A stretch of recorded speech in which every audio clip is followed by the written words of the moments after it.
Good evening, my little droogies.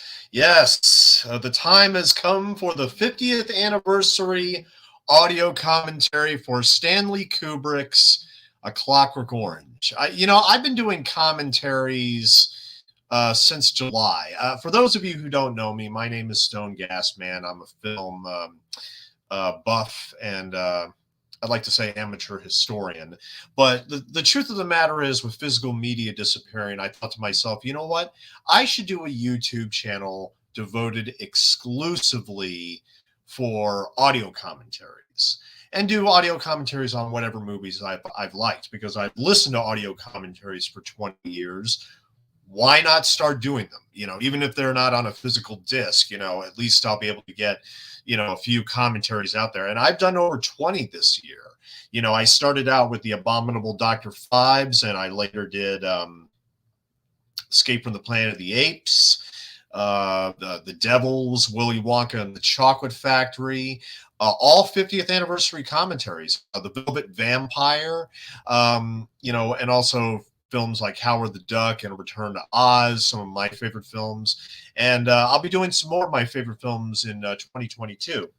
But first and foremost, Merry Christmas and welcome to my channel. As static as it is, and I hope you all can see and hear me okay.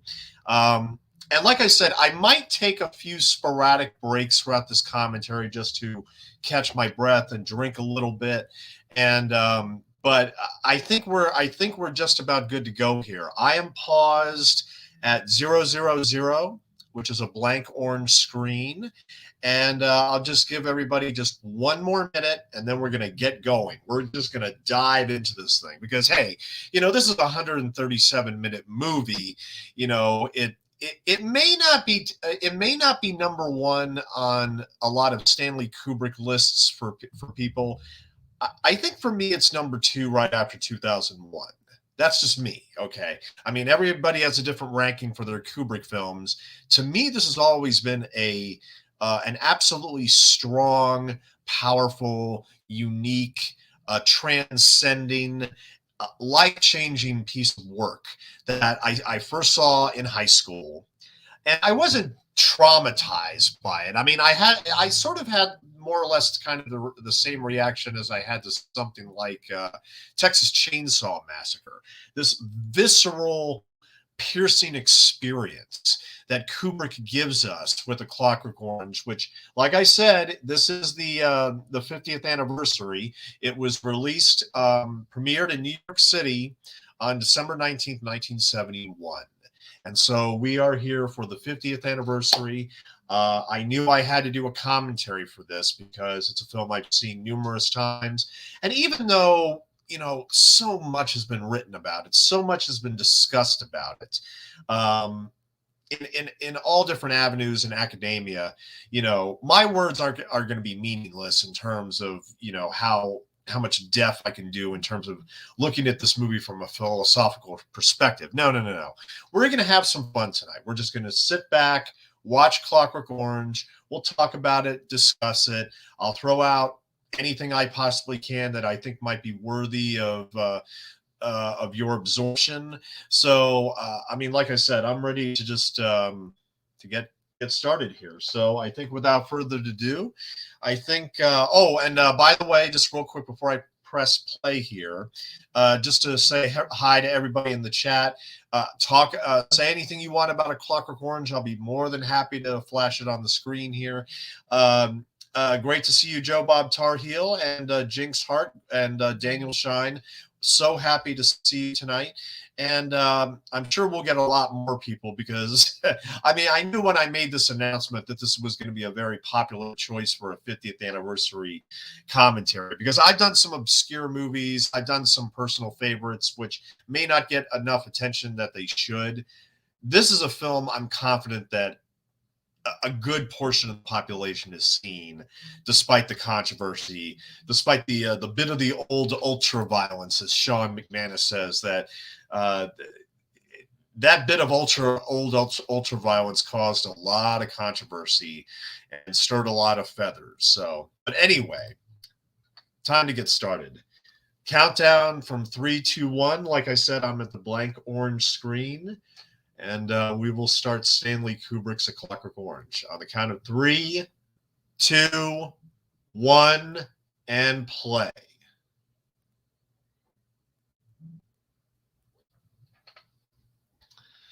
And I love the music that immediately opens up this movie. It really, really. Uh, I always feel when I watch A Clockwork Orange that I'm being plunged into somebody's nightmare. I mean, I've never had a nightmare like this, admittedly, but I've always felt like that this was written as somebody's nightmare. And it's true that the author, Anthony Burgess, was kind of inspired to write this movie because of a sexual assault that happened on his first wife. And so he had to dump a lot of grief on the page using this special language called NADSAT, which we'll talk about a bit later. But here we have Malcolm McDowell in a bowler hat, having an interesting eyelash and drinking what appears to be, I think, a kind of milk.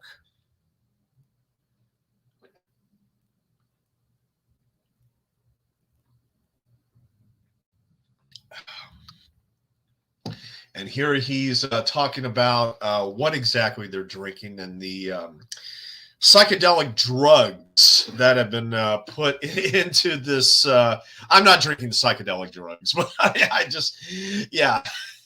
These guys are all Malcolm McDowell and his droogs. They're drinking milk that is laced with psychedelic drugs to fuel their passion and desire to commit acts of ultra violence against their victims, as we will see in the next 30 minutes of this classic movie. Now, all of the statues of the women that you see, those were all created and designed by the same person who created the Star Child at the end of 2001. And as we get started here, because the thing is, this is one of Stanley Kubrick's most famous movies, most infamous movies. I would be hard pressed if maybe Eyes Wide Shut maybe garnered a little bit more controversy than this, but this is without a doubt his most polarizing movie. And we'll talk about later on why this movie is so polarizing and why it had such an effect on culture, and especially in its UK release in January of 1972. And yes, Sean McManus is absolutely right. I recently got the 4K of this nice transfer. I am not watching the 4K personally, but I do have a copy right here where I'm watching the Blu-ray from this 4K set. And I've always been comfortable with the Blu-ray. I never up-converted to 4K. I just get 4Ks as gifts for Christmas.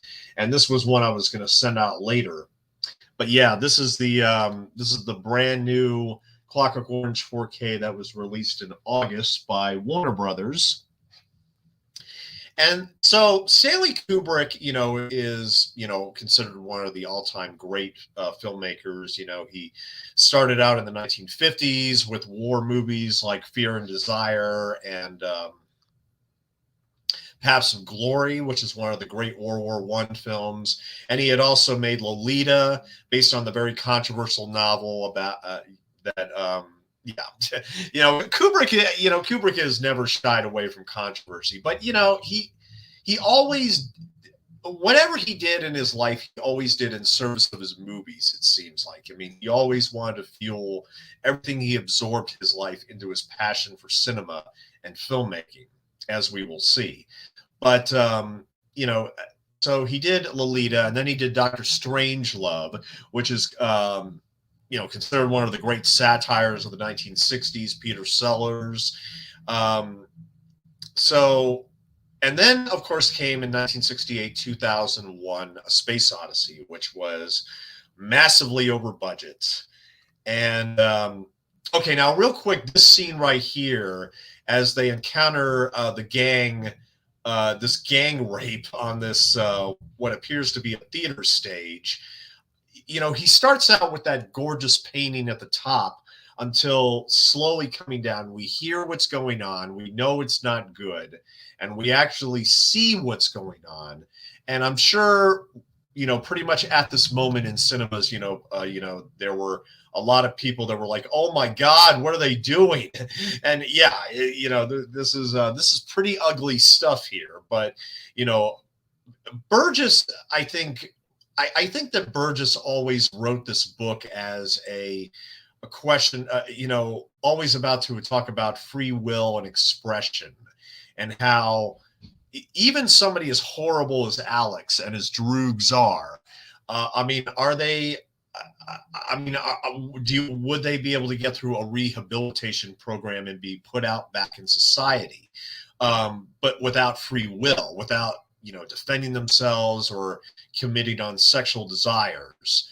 But you know, as we see in this early part of the film, these guys are, first of all, they're supposed to be teenagers. They're like 15, 16 years old. And, in the society that has a serious youth gang and youth violence problem. I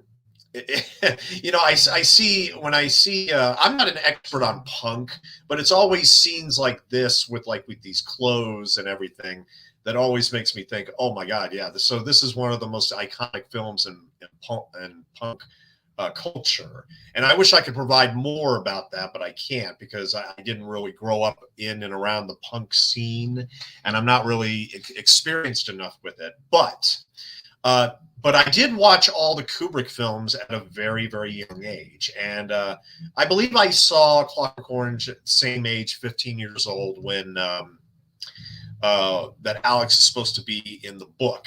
And yes, I did read the book. I was in high school. And despite the language, the language, the Nazrat language I was talking about, that Burgess kind of brings from Russian dialects, the Russian language. It's very Russian in nature.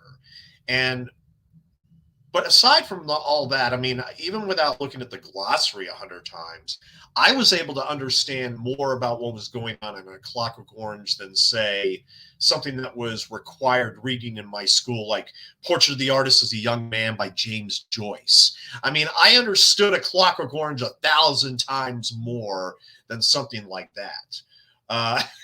You know, the book, was published in 1962, if I'm not mistaken. Yeah, 62.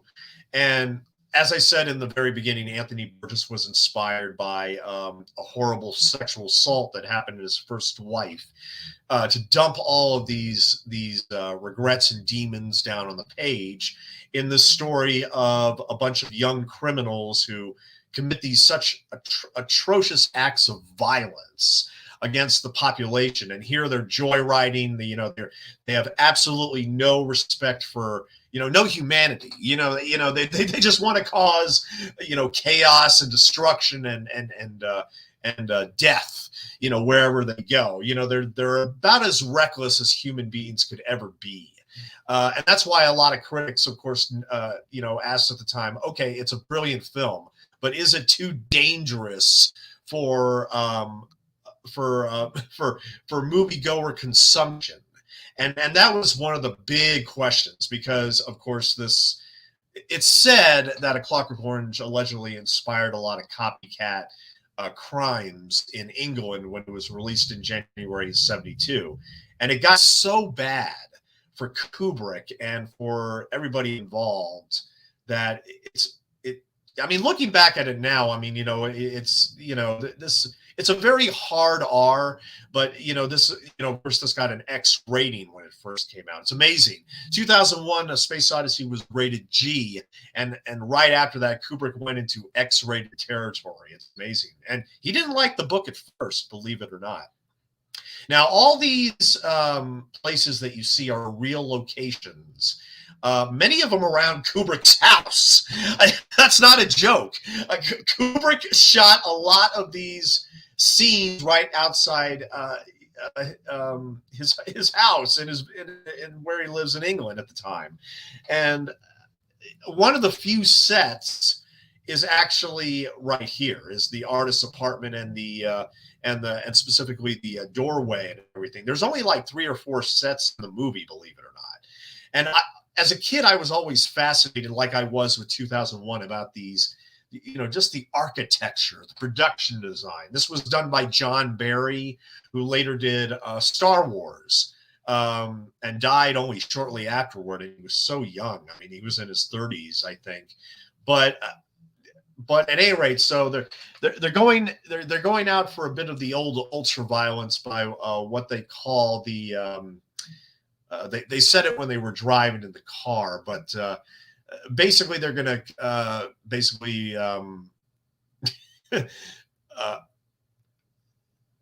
find a woman, this woman. They decided to just gang rape her, while her husband is writing. And in the book, it's actually explicitly stated that he's writing a book called A Clockwork Orange as all this is going on. Now, this very intense scene, which shocked a lot of people in '71, and quite frankly, it has the power to shock anybody now. Kubrick did so many takes of this scene, and evidently, he asked Malcolm McDowell, "Look, can you do something like spruce this up a bit?" And that's where the whole idea of singing Gene Kelly's "Singing into the Rain" came from, while they're committing rape and violence to this couple. And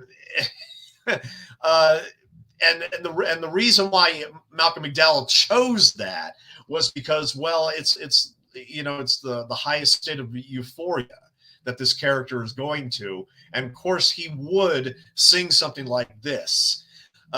It's I mean, it was such a bold, creative choice, and like I said, I mean, and you got to remember, "Singing in the Rain" is like considered the great movie musical of the 1950s, or rather, I think to many historians, it's like considered like the greatest movie musical ever made. And even though it didn't win Best Picture, I mean, Gene Kelly and company, they won a slew of awards the previous year for An American in Paris. And then, so this was like considered, apple pie as far as music is concerned. And reportedly at the Academy Awards ceremony in 1972, because Clockwork Orange was nominated for Best Picture and Best Director for Stanley Kubrick, they say that Gene Kelly was there, and that he and Malcolm McDowell didn't say a word to each other. That's what they say. So I don't think that Gene Kelly was very amused by any of this. And the actress that all this is happening to is, of course, Adrienne Corey. She was a trooper. I mean, she actually was joking with Malcolm McDowell right before this scene that, well, because she was very comfortable about being naked in front of the camera. Well, you're about to see I'm a true redhead, and yeah, that's absolutely true. So, but as you notice, we don't see the actual rape. Kubrick stops, and we end up back in the Korova Milk Bar to relieve our senses of that horrible act of violence that we just saw. I mean, yeah, the 4K transfer. I read the book as well. Very disturbing. The book is more disturbing than the movie, and I mean that 1,000 times. I mean, it's one of those situations where, a lot of books, they tend to be a little bit more extreme than their movie counterparts, because you got to tone things down for an average movie audience that cannot take everything that you might see in a book.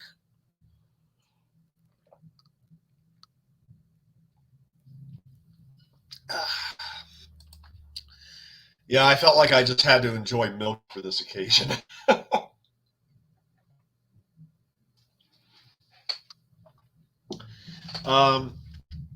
But soon we're going to realize that apparently Alex, played by Malcolm McDowell, like I said, he has a very special love for classical music, specifically Beethoven, the Ninth Symphony.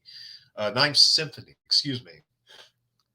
Uh, and here he's talking about like some great bird had flown in the Korova milk bar, singing this melody of such beauty and rapture, that he he becomes so entranced by it. And this unfortunately is going to trigger some lip music, as Burgess likes to say in the book, when Dim gives him a golden raspberry, making fun of the woman. But Malcolm McDowell ain't playing. You don't make fun of Beethoven, man. You don't make fun of Beethoven around Alex. You just don't do it. So, unfortunately, this causes a rift among the quartet, and that this not is going to develop into a happy ending for any of these guys, pretty much. But one of the central questions of A Clockwork Orange has always been, should we identify with Alex? Well, that's the thing, is that Kubrick constantly challenges the audience all throughout the movie, and that even in this fantasy motion picture universe, where you can let everything about the outside world go away, and you can put your own values and morals on pause. How do you react to all of this that's being thrown at you on the screen? Kubrick is constantly challenging the audience, sort of like how Hitchcock challenged his audiences, with like in Rear Window, when we become a voyeur, being stuck there with James Stewart with a broken leg. Now, here again, but Kubrick, he takes what is an anti-hero specifically, but I think anybody would even make an argument. Well, how can you even apply the word hero to Alex? You just can't do it. Well, I mean, that's true, because he is such a it's impossible to defend anything he does. But is it possible for him to rehabilitate? Is it possible for somebody like Alex DeLarge to actually become a good person again, even after all the offenses he has committed? That's the central question that goes throughout all this entire movie. And the graffiti on the wall always kills me. Just real quick, if any of you guys are Robert Altman fans, try to get as many people as you can to watch Three Women from 1977 with Sissy Spacek and Shelley Duvall, because that is some of the most glorious examples of that I have ever seen. And that's a movie like A Clockwork Orange that I think is a masterpiece and shouldn't be missed for any reason. Two of the best films of the 70s, if you ask me. Yeah, Malcolm McDowell as Alex DeLarge is now about to enjoy some Beethoven. And, even as a kid, I didn't really notice all the pictures on the wall. I was just focused in on the action for a lot of this movie. I was like, oh, he opens his doors, like, oh, he's got a snake. Oh, that's super cool. Yeah, I mean, I'd like to have a snake when I was a high school kid. Sure. I mean, so I didn't identify with him because of what he did out on the outside. I identified with him because he liked classical music and he likes snakes, and he in other minor factors. And I think that's one of the things, like with Burgess, is that he wanted to make Alex like a kaleidoscope of different things and different emotions and different ideas, all put into one polarizing, exceptionally unsavory figure that a lot of people had difficulty dealing with when they were watching this in 1971 and even now. And I mean, I remember I read one quote, I forget who it was, that said, well, it's a great film, and Malcolm McDowell, it's great, but then again, you got to be prepared for Malcolm McDowell in your face for like 2.5 hours, which is true. I mean, weird. I mean, I look at a moment like this and I think, oh, I remember a moment like this that's similar in The Shining, except without the drool. uh, okay.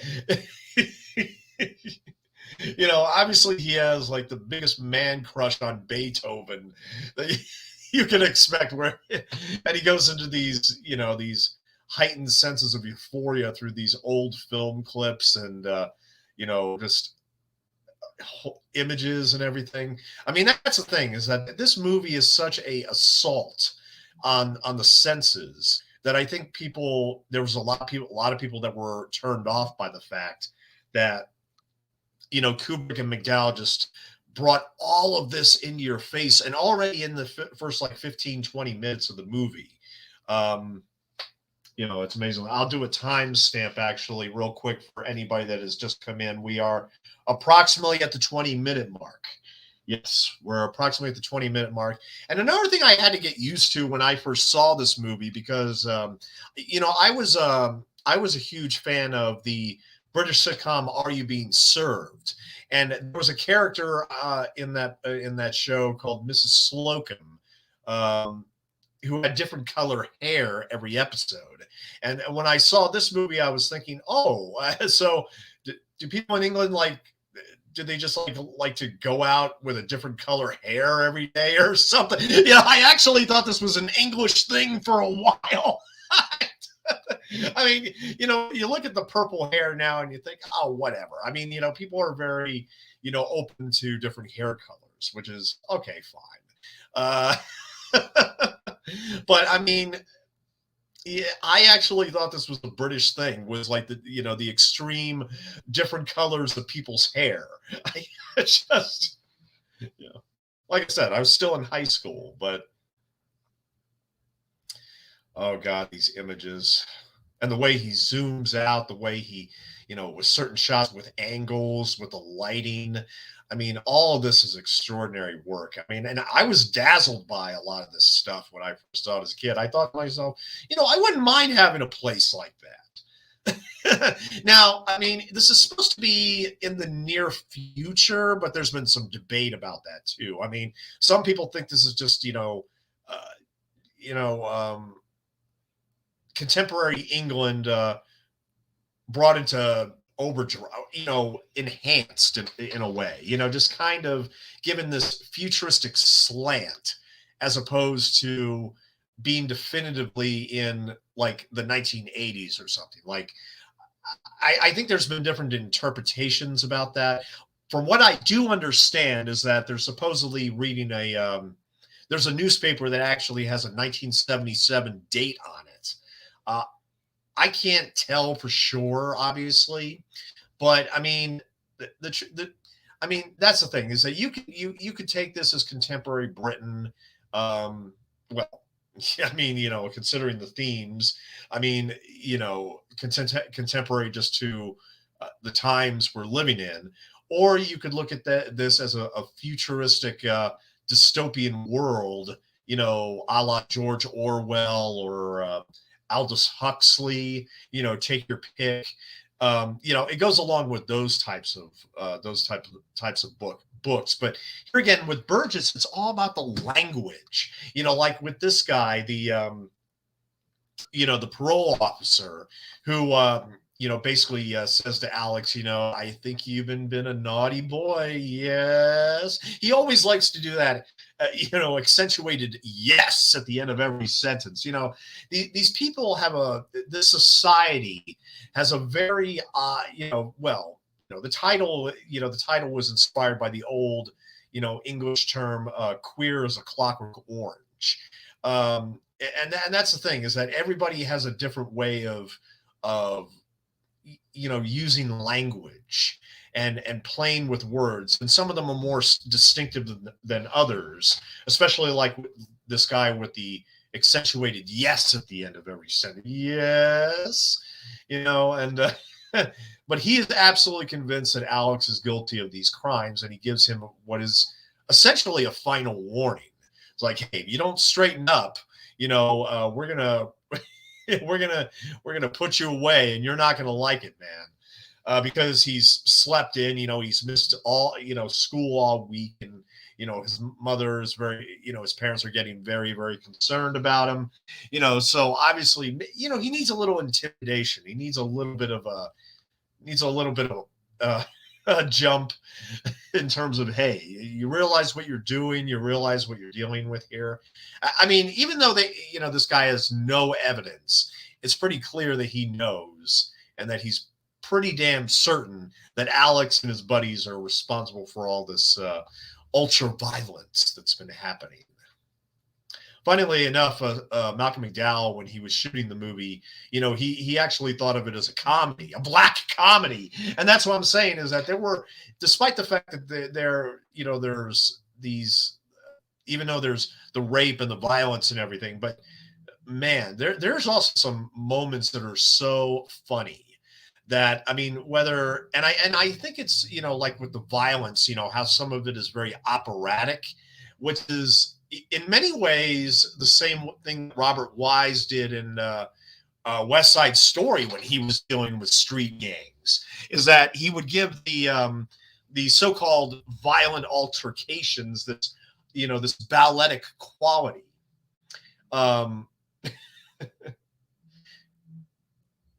Now, this is actually a record store, the Chelsea record store, was actually absolutely designed like this.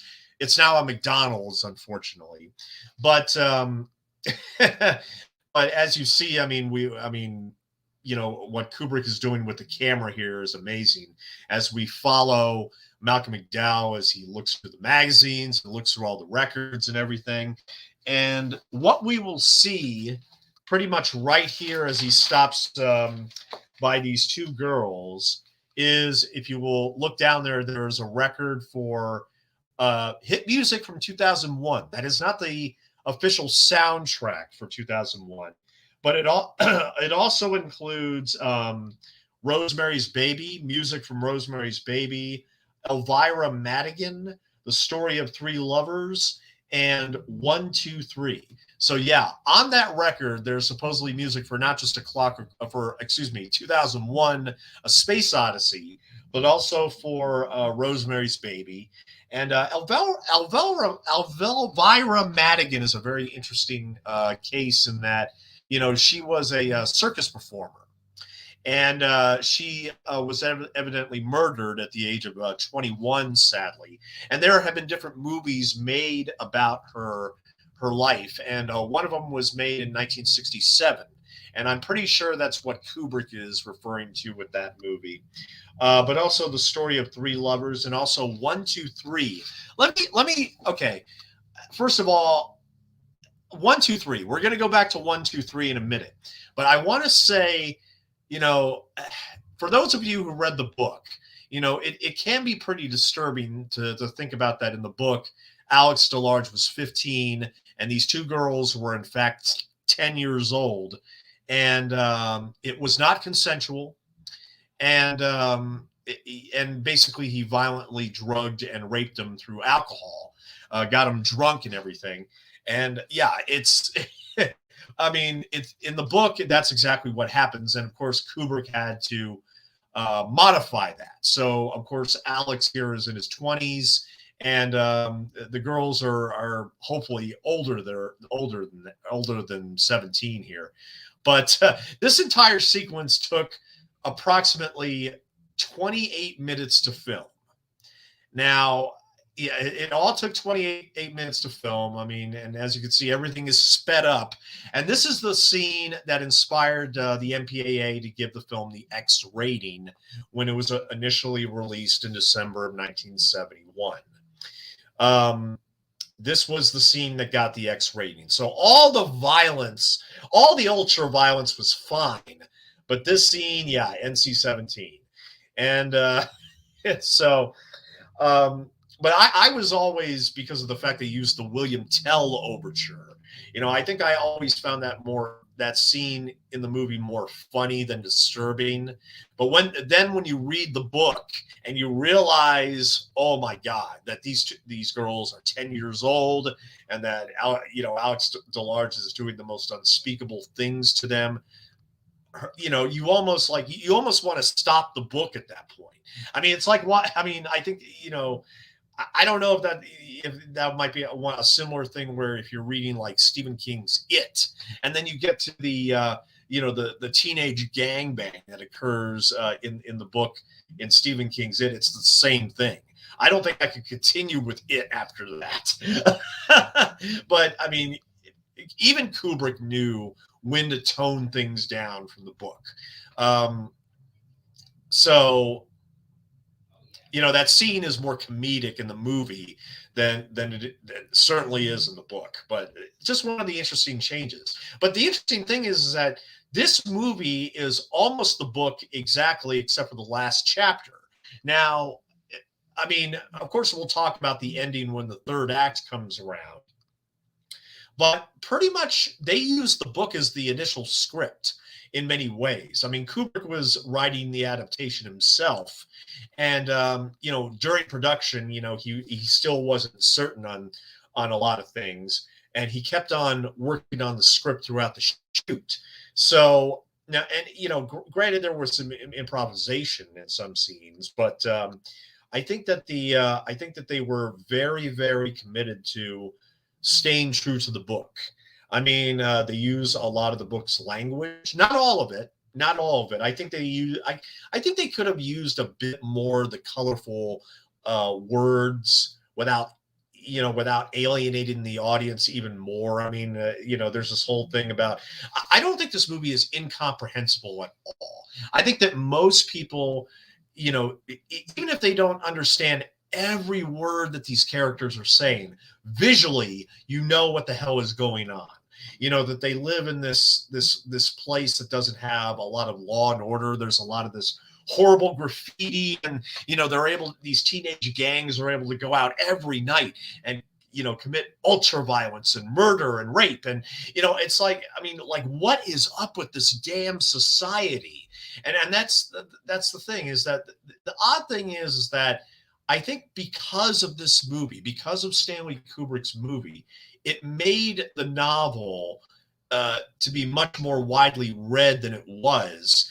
And thus, I mean, I'd be hard pressed to call it one of the best books of the 20th century, because, like I said, that the fact that those girls were 10 years old in the book is, it kind of, it just, I mean, I don't blame anybody that wants to put the book down at that point and be like, no, I'm not reading anymore.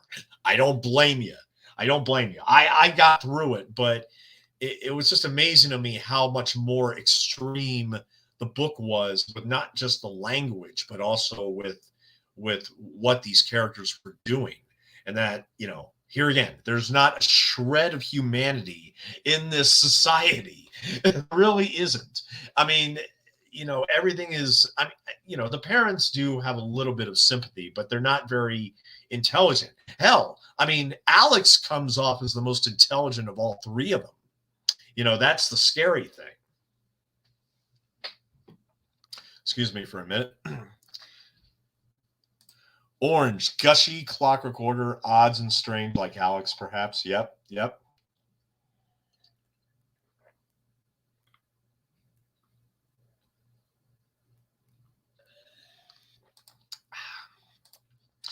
Yeah. Hey, Christian. Yeah, I hope you can hop on.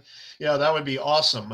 Because one of the things about when I choose movies to do commentaries on, I'm thinking, can I keep talking for 137 minutes? That's a stretch, and it always helps when you have somebody else. So, but hey, Christian, no rush, no worries, man. You know, get home safely. Get home safely. That's what you should worry about first. But at any rate, so as you can see with this assault that Alex is about to put on his fellow droogs here, it's very much like a ballet, and that's the thing, is that without the music, and if this was playing at normal speed, I think it would come off even it would come off almost just a lot worse in terms of its impact, I think. I mean, with the music and how everything is all heightened, and I mean, Alex is terrifying here. He really is. He comes off as just some. Why is there like a bluish, like tint around his hat at that moment? Now that moment, when I've seen it on multiple occasions, I thought, wait a minute. The outer rim of his hat is literally blue for a moment. I mean, my God. Now, and of course, as a teenager, this always made me laugh my ass off. I mean, just for Dim's reaction right here, it just made me laugh my ass off. Here again, it made me laugh rather than make me cringe. I'm sorry. Does that make me a bad person? No. I mean, the fact that he's committing it to one of his own and not to some random innocent person, I think makes all the difference here. But of course, what he's doing, he's of course subjecting his power and letting everybody know, hey, I'm still in charge here, guys. Don't you forget that. And I love the little eye cufflinks. I mean, it's just, I mean, they're obviously fake, but I mean, could easily be real eyes, and it would be. I mean, here again, I mean, this movie is a masterwork, and I think that anybody interested in the art of film needs to see it. But at the same time, I can understand why certain audiences would be turned off by it. Whether it's the themes, whether it's the language, or just the actions of our anti-hero and his cohorts. I mean, it just, I can understand this is not going to have a universal audience, but here again, in the film community, this is considered a polarizing yet brilliant masterpiece and largely a work of art. And the thing is that with every viewing, it always makes me think a little bit more. It always makes me think about the world that we're living in, and just it really. Look, it took many viewings to actually notice the pictures on the wall and how the vagina is given a lot of attention through paintings and portraits and everything, and as well as, I mean, Kubrick, you son of a bitch. It just, I mean, the cats, I think, make it all wonderful too. I mean, when I think of movies that have a lot of cats in it, I should think of this sequence as well. Usually I think of something like Gremlins or Mrs. Deagle and everything, but I mean, this woman has like 50 cats, and they're just all, not a care in the world. They're just all chilling around what she's doing. I mean, here again, back to the hair. I mean, I seriously thought this was a British thing, that everybody had different colored hair. Okay, sue me.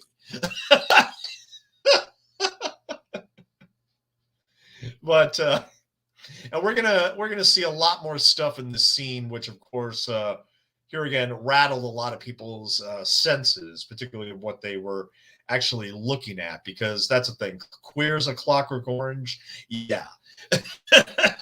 Very much so, very much so.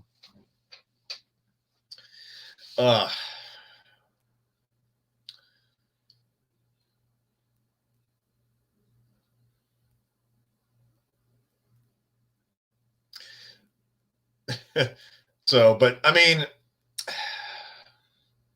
so I think the idea is that the other Droogs want to set Alex up to basically bring him down and be a fall guy in a much bigger operation than what they're naturally used to. But I mean, also the thing is with the fact that these guys are so young, they don't think about the idea that their actions, of course, are being published and publicized. I mean, it's like when she's about to get on the phone here and say, it's this guy is coming off exactly like the guy in the paper that it said sounding very elite. Yeah, I what's going to happen to this woman is absolutely horrible, and it shouldn't happen to anybody. And yet, her elitist nature, I can't help but snigger at. And that's another thing where, here again, there's this dichotomy of,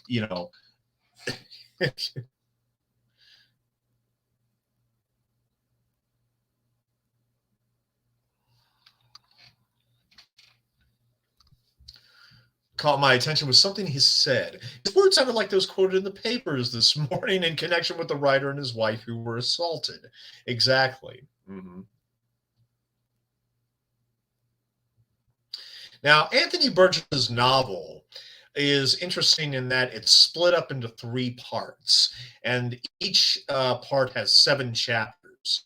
While Kubrick adapted the American version, which basically the publisher didn't particularly care for how quote unquote how British the last chapter was, and felt that because in the last chapter, which I'll talk about later, um, the American publisher just didn't like it, and so he took it out. Now, the question is, of course, Kubrick should have known that the British version of the book, because apparently they went by the American version of the book, which is odd. Why would Kubrick, a British director, go by the American version of this book? That's a very good question. I don't have, my answer to that would be simply because he just didn't care for the final chapter, and he didn't think it was either necessary or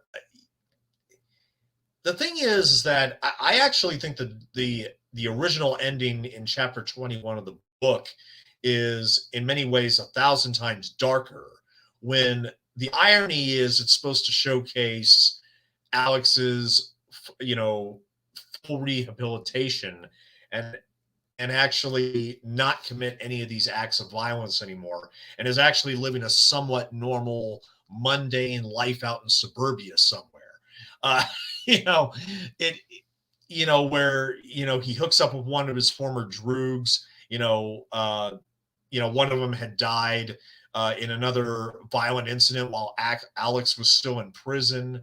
And, they were, actually talking a completely different language at that point, so, they weren't going out and doing any more murder or rape or anything like that, but they were discussing just, oh yeah, like those were the days, that kind of thing. It's so disturbing in how, like, because in the book, in the chapter 21, the infamous chapter 21 that Kubrick didn't film, Alex just got tired of all this. These horrible acts of violence that they have committed on people, that he just got tired of it all, and just basically retired from doing it. But he has absolutely zero remorse for anything that he did, even after the treatment, which almost suggests that he was basically pretending and acting the whole time while he was in prison, as he was getting this treatment. That he, at the time, of course, he had, when he was singing in the rain, or doing like this where he just murdered this woman, that he had absolutely no remorse whatsoever. And here, of course, he gets blinded by dim, and they all go off running, and Alex will, of course, be arrested. And here is where, even though in screenwriting logic, this may not be Act 2, but I consider this the second part of the story. Because, like I said, in the novel, this is where the second part begins, is when, Alex DeLarge has been arrested, and of course he's going to be charged with every single horrible crime he has ever committed, at least that can be proven in court. And here he is being tortured at the hands of these police or government officials, or however you want to interpret the society figures. But he's going to be tortured and basically pay for what he's done through just sheer brutality. As you can see, he's already got a broken nose, and they're just, they just want to, like, cut open everything out of his body and just, you know, let him, let him feel real pain and let him really, really suffer. And that's what I'm saying is that whether, you know, whether you feel for Alex or not, I mean, a lot of these scenes are just so, sharp in their impact and just, oh God. Yeah. I mean, just, I mean, because these acts of violence the same way we feel the pain that Alex feels when after he undergoes the treatment later. It's just something that's so, how can you look at it? It's so horrific. But here again, I mean, for a lot of people in 1971, this was very, very shocking, insensitive stuff that evidently Scotland Yard had come to see Kubrick because he had gotten death threats. They said that in England that this caused a lot of copycats. That there were crimes that were inspired by the movie that were actually happening, which of course may be the oldest and the earliest discussion of the age-old question if, violence on screen actually causes violence in real life. And my opinion of that has always been what Joe Bob Briggs says, is that, hell, if violent movies made you violent, I would have committed 97 murders by now.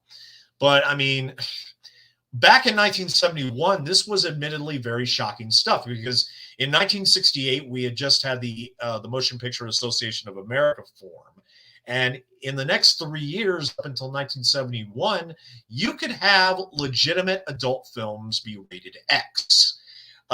It's kind of been discarded since then because they've been using NC-17 since 1990. And then again, considering the rise of streaming, I think that the Motion Picture Association of America is now, in my opinion, officially null and void. I mean, yes, you still see ratings on movies and television shows and such, but come on. I mean, with streaming and the internet now, anybody can watch anything regardless of rating and they can get away with it. So it's almost ridiculous at this point. I mean, there might be parents out there that still say, well, no, I still think we need it as a useful guide. No, there is no reason for the Motion Picture Association of America to exist. Absolutely no reason whatsoever now at this point, because it's just, it's a censorship organization. And boy, did this film, spark the lightning rod of censorship back in its day. It really, really did.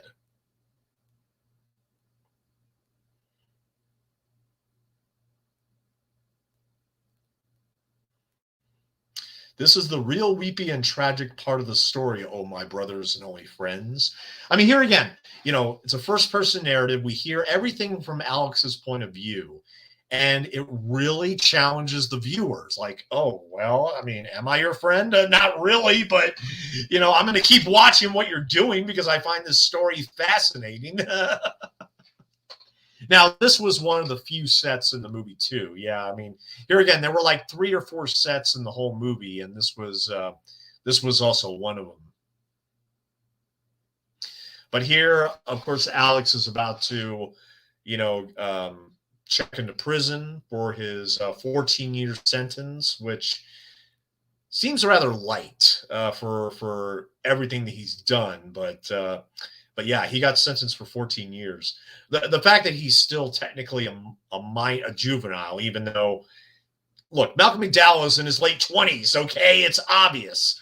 But here again in the book, he's supposed to be 15 years old. And in the movie, he's supposed to be, I guess you could call him like a 17 or 18-year-old delinquent.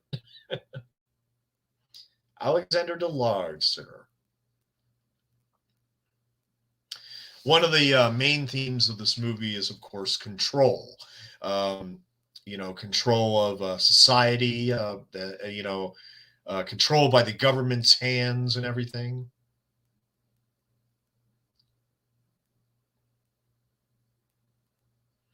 His number is 655321. Yes. It is your duty to memorize that number. The very first thing they have to remember is their damn number. They're just a number at that point. Well, I mean, with Social Security numbers, we're all numbers essentially to the government. But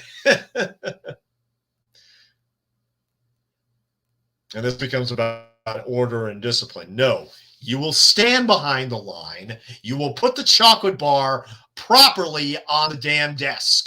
You will not throw it on there. Yeah. Mm.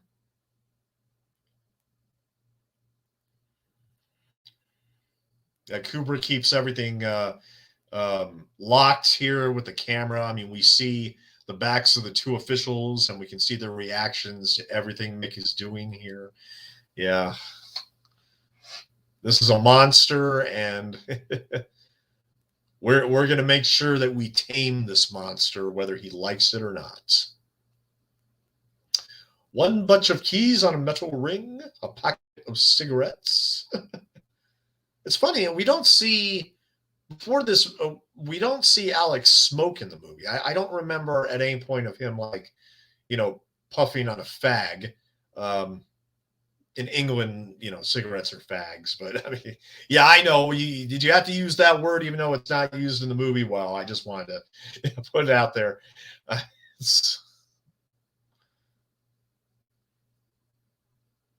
earlier today, I mean, just to let people know, like the range of movies that I watched. But earlier today, I was watching with my lady friend. I was watching the Muppet Christmas Carol, and I love that bit with Sam Eagle, where he says it is the American way, and then um, the great Gonzo, as Charles Dickens had to go over and remind him, "Oh no, no, no, this is set in England."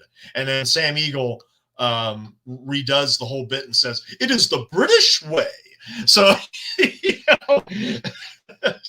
just anyway, no more talk about Muppet Christmas Carol. Maybe I'll do a commentary on that next year. But here again, a lot of this is taken from the book. I mean, a lot of it in terms of the language, in terms of the dialogue, in terms of the actions and reactions. It's all pretty much in there, except, of course, that very last chapter, which became such a question mark. I mean, Burgess, I think, was, understandably very confused.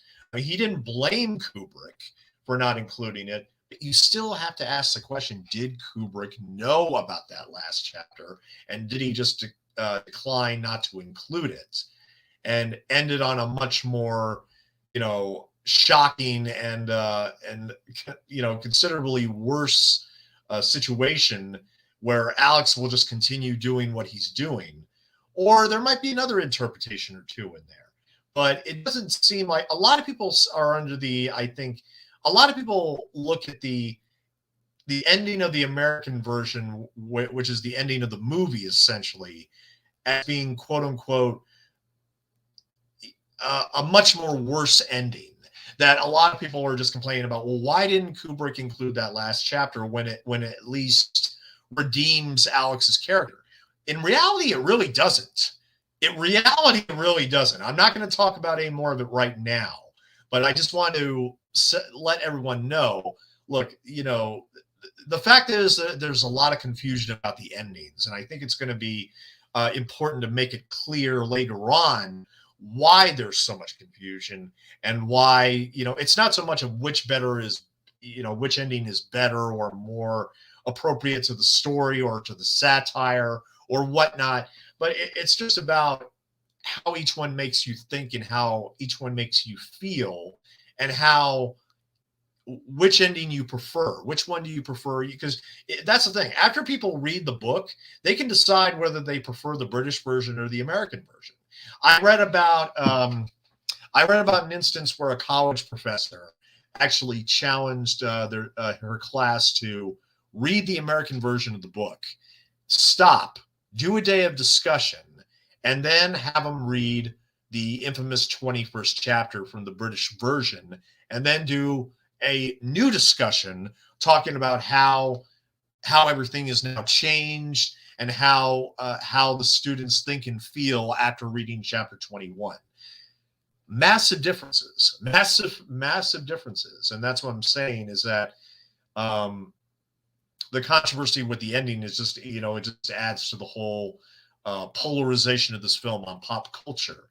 But the truth of the matter is that Kubrick had to withdraw the film from release because he got so many death threats, people, and people accusing of him of inspiring others to commit acts of violence, even though there was no real proof or direct evidence of that. I mean, in the documentary on the Clockwork Orange Blu-rays, they interview a lot of culture historians and everything who explain that. Well, I mean, if it does, if it does inspire violence, it's very, very minor, and that there's only a tiny amount of cases where you could make an argument, and that it's all about the responsibility of the person watching, and that those seeds have been inside that psyche or that body long before they ever saw the movie. I mean, there have been many movies that have been attacked on that nature, like Child's Play 3, for example. That caused such a stir that there were calls to ban the movie.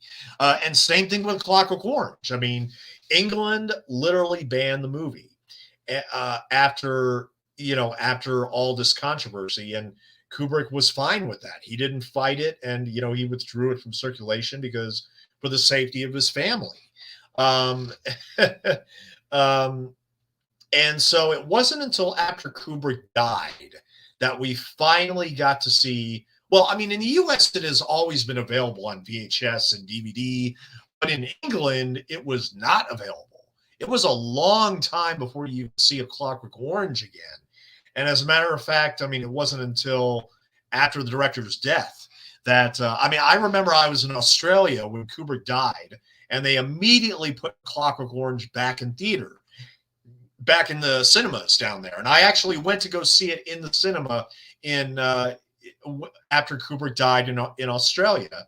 And I watched Clockwork Orange for the first time on the big screen with a massive audience. And it was so, oh my God, it was so incredible watching this movie with an audience and how they were reacting to all this stuff. It was amazing. And of course, even as a teenager, I found all this just very, very funny. Oh yeah, I didn't care for this part of the Bible. I thought this part was rather boring, but I just like to read about the guys making out with their multiple wives and eating grapes, and just this stuff is so ridiculous.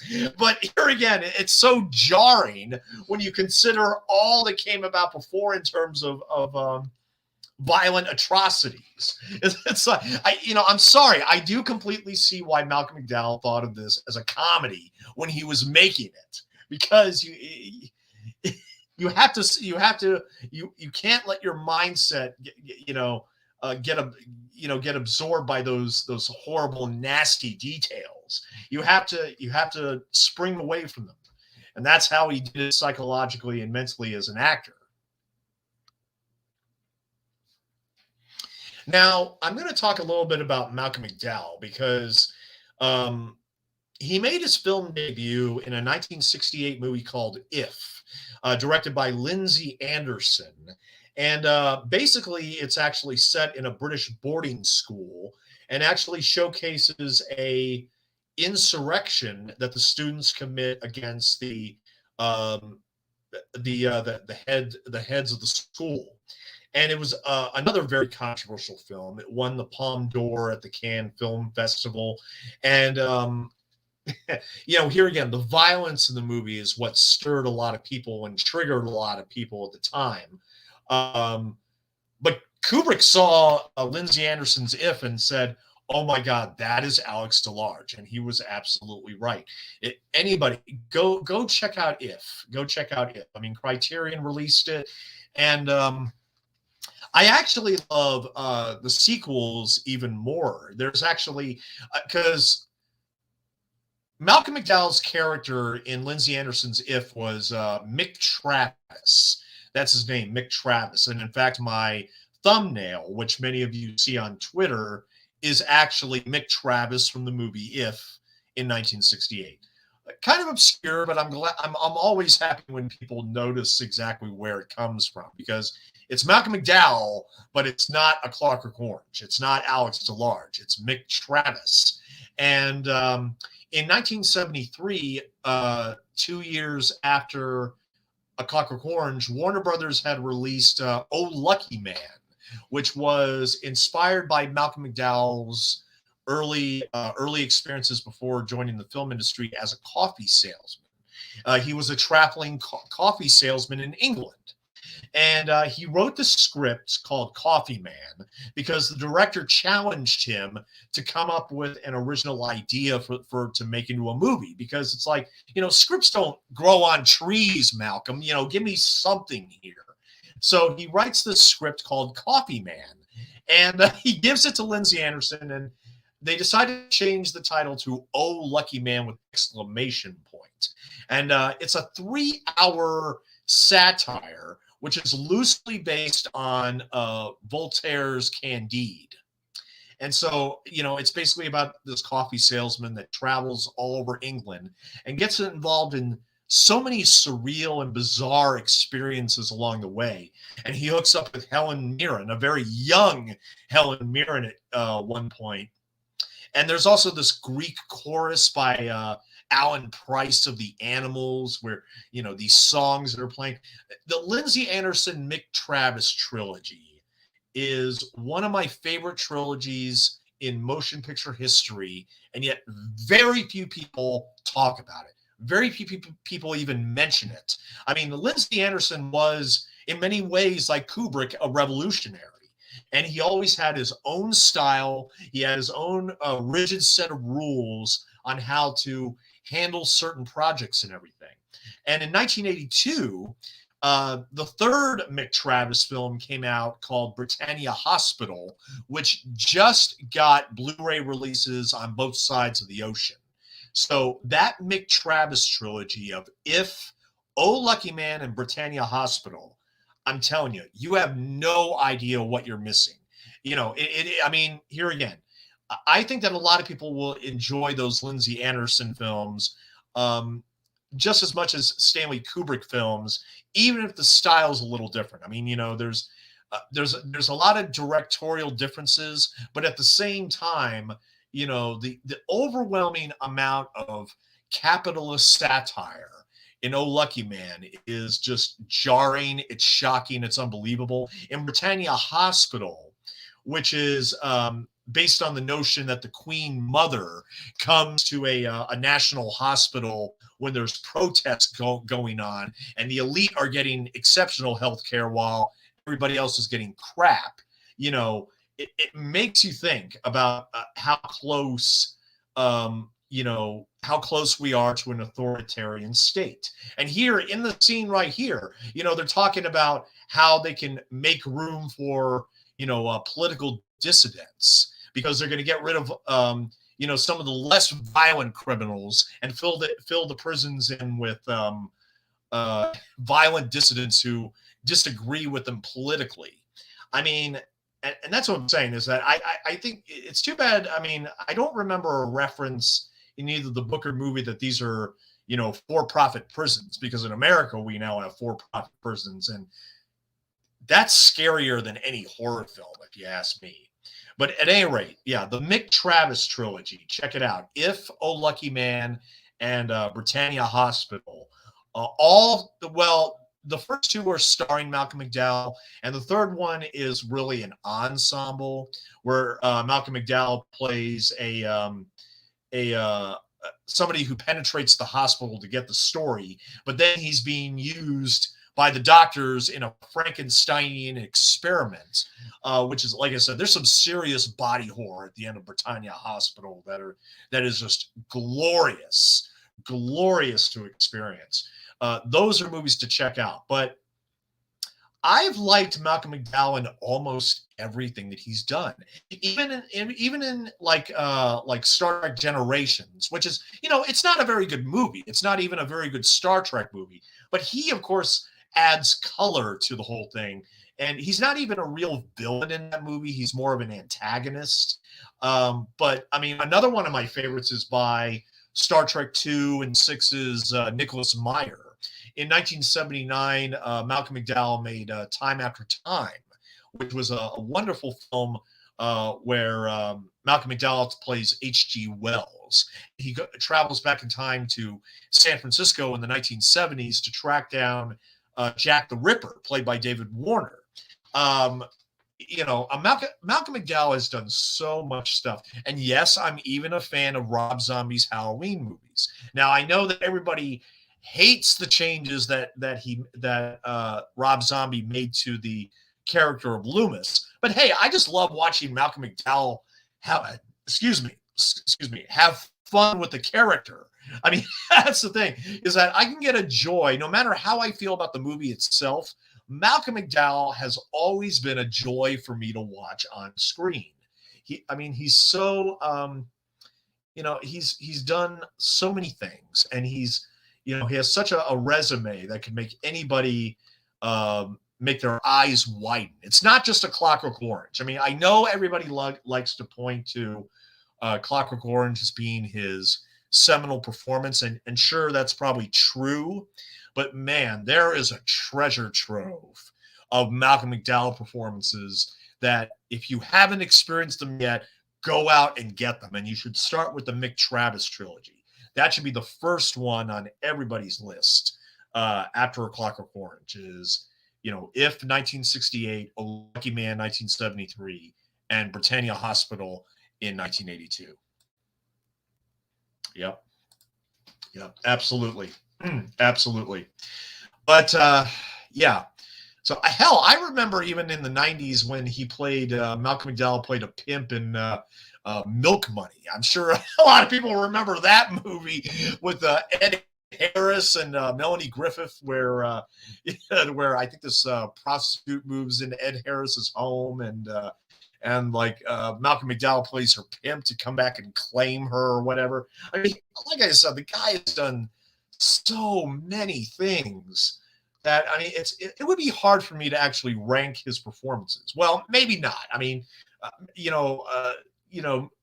Alex is probably at the top of the list, not just because it's his most famous role, but look, it's a film that he put everything into. I mean, he was not immune from damage while shooting this movie, and of course, we're about to.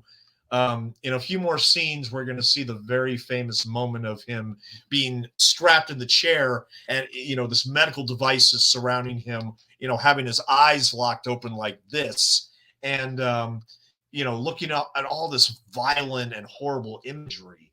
I mean, he took some damage. He took some damage while shooting that, and God knows how many times Kubrick insisted on reshooting that scene over and over again, because Kubrick is notorious for his reshoots, to the point where, people have criticized him, and yes, I think rightfully so, for terrorizing his actors and making them feel the most uncomfortable and the most vulnerable. I mean, I think he's a brilliant filmmaker, and yet I think my least favorite Kubrick film is The Shining, just because of what he does to Shelley Duvall. It's not about how he tells the story. And personally, like I said, I don't find the scare of The Shining that frightening in any way. But it's just that's what turns me off about The Shining. Now, but in other movies, I mean, of course, you could say, he's not as extreme as he is with The Shining. But that's what I'm saying. He's a brilliant filmmaker. I love his movies. The Shining is my least favorite, and I know I'm in the minority there. I know I'm in the absolute minority. Well, okay. I'll put Fear and Desire below The Shining, but otherwise, yeah, I mean, look, Barry Lyndon is awesome. Full Metal Jacket is awesome. I need to watch Eyes Wide Shut again. But I even like Spartacus. And the thing is, Kubrick himself didn't like Spartacus because it's the one movie where he had to say yes to everybody at the studio, and of course, he didn't write it. But he had to answer everything to Kirk Douglas basically when he was making Spartacus. But I still think it's a great movie. I still think that people should see Spartacus. I mean, you know, Kubrick is one of the most unique filmmakers out there. I don't think he's made a bad movie. I honestly don't think he has. The only reason why I said Shining is my least favorite is because, I just think he was a little in over his head to make a horror movie, and I think he relied on just a few images. You know, with the whole thing with the big wheel and going behind the corner and seeing the girls at the end of the hall. I mean, it's like it wasn't scary for me the first time, and it's not scary for me now. This movie, on the other hand, A Clockwork Orange, there were scenes in this movie that got seared into my brain. The images got seared into my brain. Just, this movie had a much more massive impact on me. And I saw The Shining when I was 13, and then I saw Clockwork Orange when I was about 15. This movie blew me away. It just blew me away on every level. And I think that was the I mean, I thought to myself, you know what, Kubrick is a master filmmaker. Uh, you know, so I don't like The Shining because of the story and because I don't think it's scary. That's just me. I much prefer 2001 Barry Lyndon. Okay, I saw 2001 Space Odyssey in theaters for its 50th anniversary. It was that version that was finalized by Christopher Nolan, of all people. And seeing 2001 Space Odyssey on the big screen was an unbelievable experience, particularly if you go see it in not 3D but 420D. It's like one of the great cinematic experiences you could ever have. Just, go to the theater, smoke a joint or two and watch A Clockwork Orange and be not Clockwork Orange, but 2001. Watch a 2001 A Space Odyssey and be transported to another galaxy. It is amazing. It is absolutely amazing, and I will forever be. I will. I mean, I'm just so happy I saw that on the big screen. I mean, there are other movies I wish I had seen on the big screen, like Lawrence of Arabia, of course, but seeing 2001 in theaters, a big theater, was awesome. I mean, I can't emphasize enough how much of an out-of-body experience it was.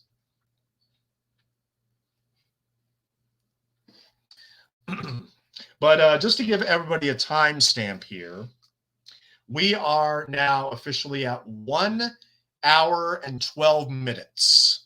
1 hour and 12 minutes. For anybody that wants to jump in, we're at the 1 hour and 12-minute mark. We're just over halfway through. Now, this very, very famous sequence of Malcolm McDowell strapped to these medical instruments or whatever they are, that is a real instrument. But a lot of patients, when they get it put on, they're always lying on their back. Well, that wasn't really practical for this. So Malcolm McDowell had to sit up. And if you notice in some shots, in his left eye, above the pupil, the cornea has been scratched and is very, very red. That is due to the fact that an actor had put it on before, not a doctor, not a professional, but an actor put this thing on his head, and it basically scratched his eye, and he damaged his cornea. So Kubrick, I mean, there was some discussion, and so they realized, okay, we need to bring a medical professional. And the guy that is putting the eardrops in his eyes, he's a real doctor from an eye institute. So after that little injury, they weren't fucking around, okay? I mean, I love this guy. I really do love this guy with the just adding the eye drops, 100 times to this guy. I mean, even when I was a kid, I just couldn't help but laugh my ass off. Like, what is going on here? What are they doing to him?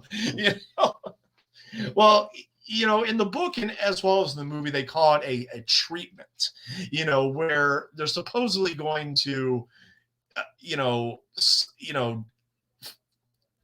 they're basically going to mess with his mind and make and take away his free will, so that that he experiences great pain and discomfort whenever he A, tries to commit an act of violence, or B, commit a sexual act. Even if it's all consensual and intimate and everything, it's like, no, no, no, no, no more sex, no more violence, and we're going to take that away from him.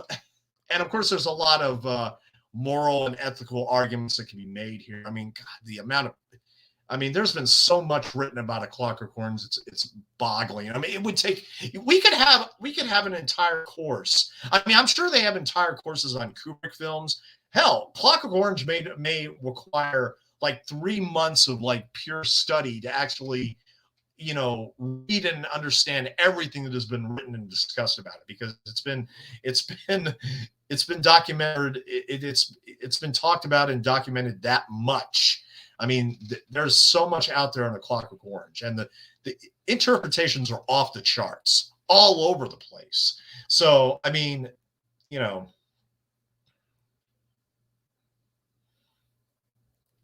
felt ill this afternoon because you are getting better. When we're healthy, we respond to the hateful with fear and nausea.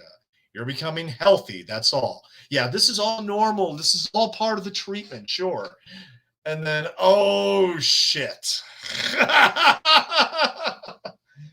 Images of Hitler and the Nazis. Yeah, yeah. If there was anybody that was all about order and control, it was the Nazis. Ugh, God. Just looking at these images makes me sick. I mean, ugh. Well, when I was in college, I actually watched in a documentary film and television class. We actually watched Leni Riefenstahl's Triumph of the Will, which of course is the most famous propaganda film of all time, where it seems to depict Hitler coming down into Berlin, flying in a plane as if he's God coming down from the heavens, and that he's going to do so many great things for the country, which of course history proved to be the exact opposite, that he was pretty much the worst, one of the worst people to ever exist, considering all the mass murder that he caused, and just everything about the guy. I mean, one of the most insane and disgusting people that, yeah, I mean, everybody complains about Adam Sandler movies and how they're, the comedy in them is very juvenile and disgusting. Look, I actually laughed in Little Nicky when they said that Hitler gets a cactus jammed up his ass every hour. Look, even that's not enough. Even that's not enough punishment for what that guy did. But yeah, here again, I'm going to emphasize it one more time. Malcolm McDowell actually had his cornea scratched in his right eye. You could see. I mean, imagine how many takes of this there was. Just imagine how much of this that Malcolm McDowell had to endure. And here again, he went all in. As they say in Texas Hold'em, they went all in on this. And of course, Beethoven is going to be basically going to be the primary trigger, the Ninth Symphony, to stop him from committing any violent or sexual act. But here again, you're taking away a man's free will, and that raises a lot of questions and triggers a lot of discussion that I think is very, very important and very, very healthy. I mean, what should society do with a man like Alice DeLarge? I mean, torture him, imprison him for the rest of his life, give him some kind of chance at living a normal life again, maybe by subjecting himself to experimental treatment. I mean, it just opens the door for so many questions and discussions. But then again, I just can't help but think that how uncomfortable Malcolm McDowell is in this situation, having to say all this dialogue while this doctor, is still giving him eye drop after eye drop. Oh my God. I mean, Yes, it's wrong because it's like against society without being toll-chalked or knifed. Yes. The irony is, yeah, you'll be a free man. You just won't have any free will. Oh yeah, that's the irony.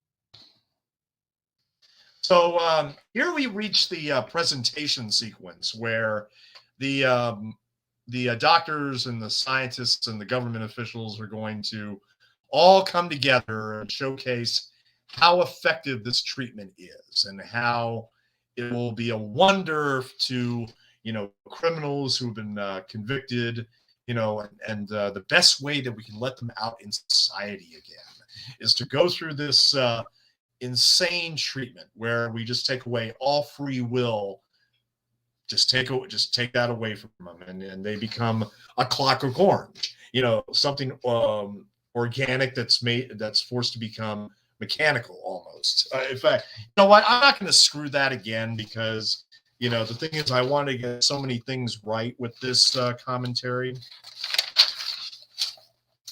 Clockwork: artificial, mechanical, and man-made. Orange: organic or found in nature. So a Clockwork Orange is forcing something natural to function artificially. That's essentially what it is.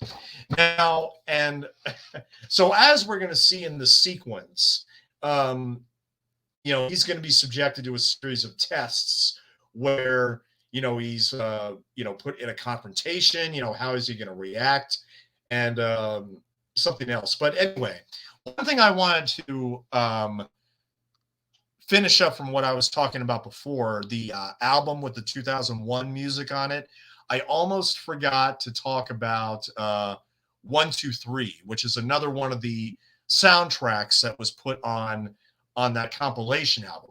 123 is a comedy from 1961 starring James Cagney and directed by Billy Wilder. And it's about a capitalist that is stationed, a Coke executive. He's a Coca-Cola executive who is stationed in West Berlin. And this is right before the Berlin Wall went up. In fact, this was literally a year before the Berlin Wall came up. And basically his job is to sell Coca-Cola to other countries and to other countries in Europe. And of course, in the beginning, like, he meets with people from Russia. He's going to try to sell them something that they try to imitate with Kremlin cola, that kind of thing. Well, to make a long story short about 123, James Cagney, apparently the boss's visiting daughter, decides to come to Berlin and stay with him for a while because she was about to get married to a basketball player named Choo Babcock or whatever, and she goes off behind the Iron Curtain and marries a communist, and brings him back to James Cagney and says, "Oh yeah, I just got married to this communist." And apparently the parents, who are old-fashioned Southern capitalists, are flying into Berlin to pick her up, and she just got married to a communist behind the Iron Curtain. And they're under this fantasy that they're going to fly to Russia, and he's going to go to rocket school and everything. I mean, Soviet missiles, psst, Venus. American missiles, psst, psst, Miami Beach.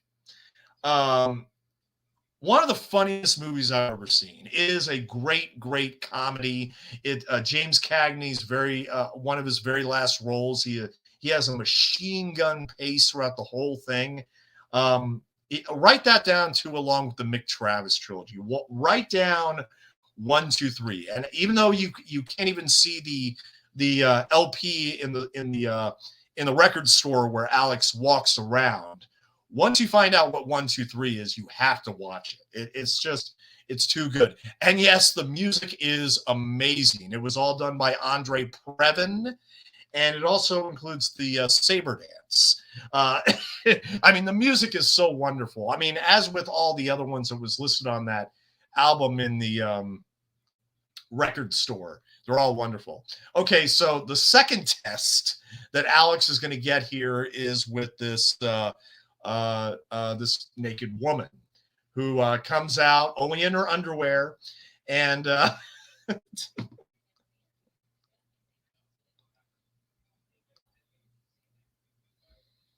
excuse me, sorry.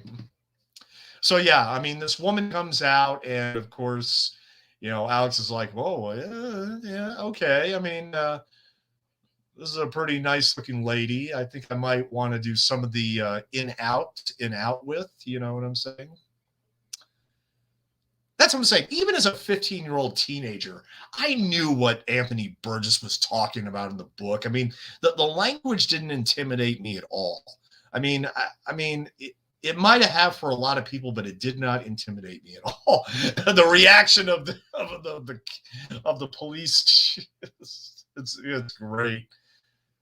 And yes, Kubrick. I mean, I'm glad he chose that specific angle specifically to showcase Alex's point of view as he looks up at the hot Devotchka. Oh, I'm sorry, Cliff, man.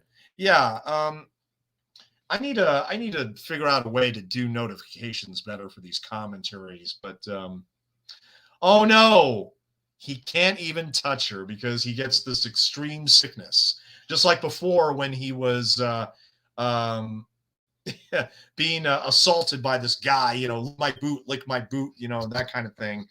Um, and he just gets this extreme pain that he just cannot stop and cannot modify in any way. He's completely at its mercy. Yeah. The treatment, more like Down with the Sickness. Yeah. Anybody who loves that song, Down with the Sickness, yeah. that they could have easily put that song in. Oh yeah, he obviously loved it. I mean, it's like, yeah, it's like but it's like control. We can control people now.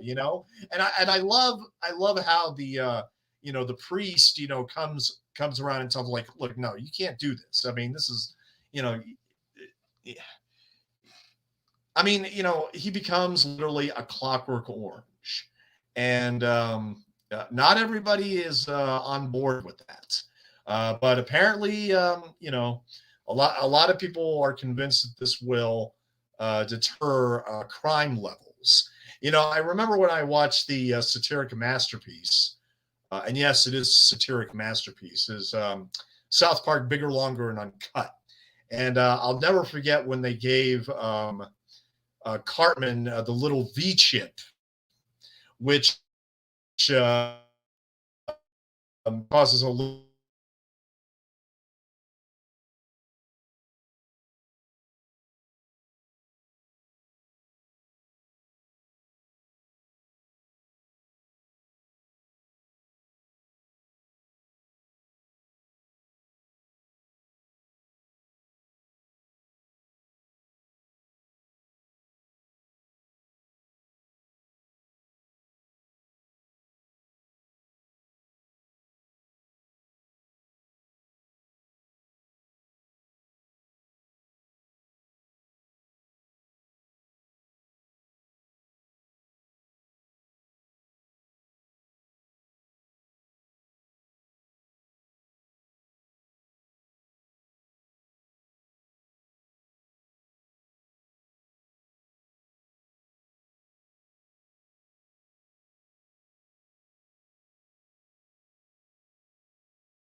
Sorry, everybody, just had a brief technical problem there, but I'm back. But yeah, I was just saying about South Park Bigger and Longer and Uncut. When Cartman gets that V chip, and every time he says a profanity, he gets zapped, he gets shocked. Well, that reminds me exactly of what Alex goes through here in A Clockwork Orange. Now, here he's coming home to his parents, and I love the pictures on the wall. And I love all the color in this scene. I mean, here again, going back to going back to John Barry's production design, just you know, the color that's put all over this set of just every spectrum and shade that you could think of. I mean, it's wonderful. Despite the title, there isn't a lot of the color orange, but there is some, like with the tie and the shirt. In fact, I think this is supposed to be the scene where when they put the newspapers down, it suggests that we are in 1977. So we're in the near future of Anthony Burgess's 1962 Society, just 15 years in the future.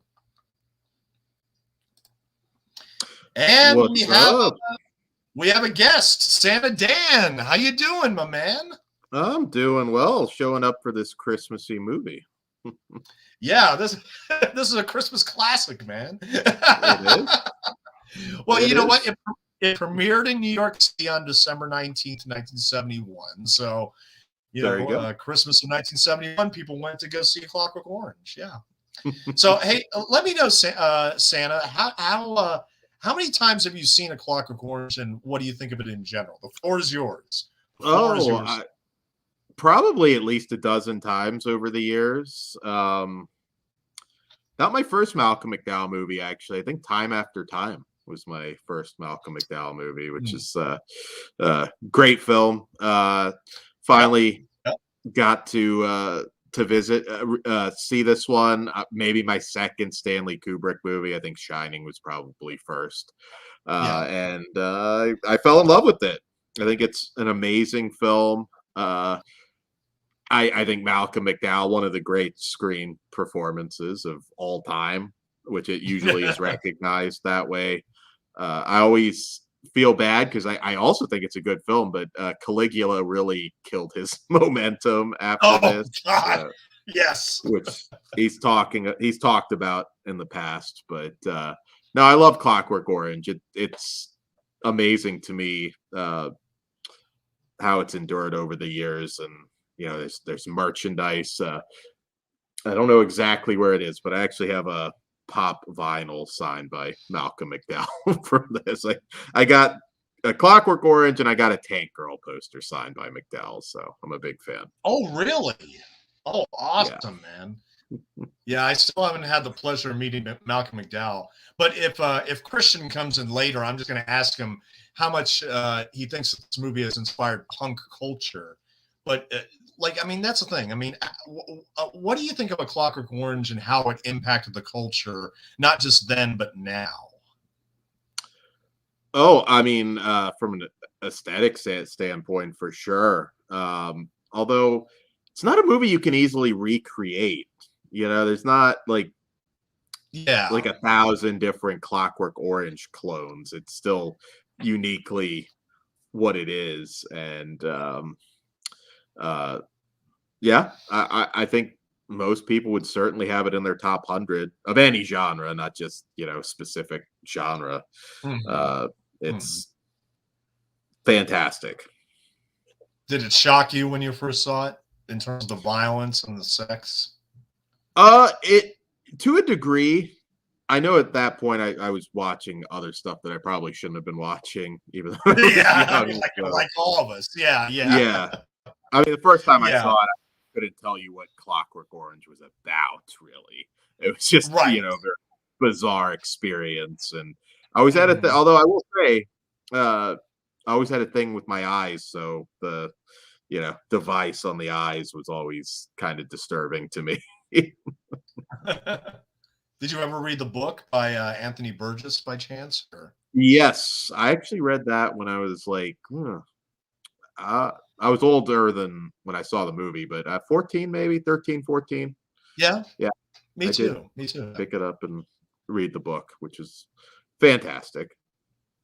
Oh yeah. In every way. So I don't know if you were going to sink into the movie, but I can give you a timestamp if you need it. Sure. Oh yeah. Let me give you a timestamp real quick. Okay, go to the hour and 34-minute mark, Okay. and you'll be caught up at that point. Hour and 34 minutes. Yeah. Oh. Because they just Alex just realizes, oh, this guy has moved into my room, and my parents got rid of all my stuff, and oh no, I'm about to be cast out in society for the for the first time after this so-called treatment, which, as I said before you came on, I mean, it essentially just takes away a person's free will, you know. Yeah. Yeah. Yeah. Yeah, this movie made me think on so many levels that I mean, when I read it in high school, it was just, it expanded my mind in so many ways. I couldn't believe it. But I mean, I was just more impressed by the production design and the music than anything horrific happening on the screen when I saw it. Mm-hmm. I mean, just there's something in every corner of the frame that will grab your attention. And that's the thing about Kubrick in terms of how he shot it and everything that he puts into it. Yeah, I mean, you have documentaries that could be, 5 hours on his movies. Yes. Did you ever see the Shining doc that they did where just breaks apart? Is it on the Blu-ray? Yeah. Oh no, that's Room 237. Yeah. Right. Yeah. I know what it is. I've never seen it, and but I've actually read up a lot about it. And I don't know. Maybe it's just me. I'm in the minority, but I just think that when you look into The Shining, to me, it's like looking into an abyss. I don't think that those connections are really like, the Indian with on the T or whatever, or like the Tang or whatever. Like, people try to make connections here and there.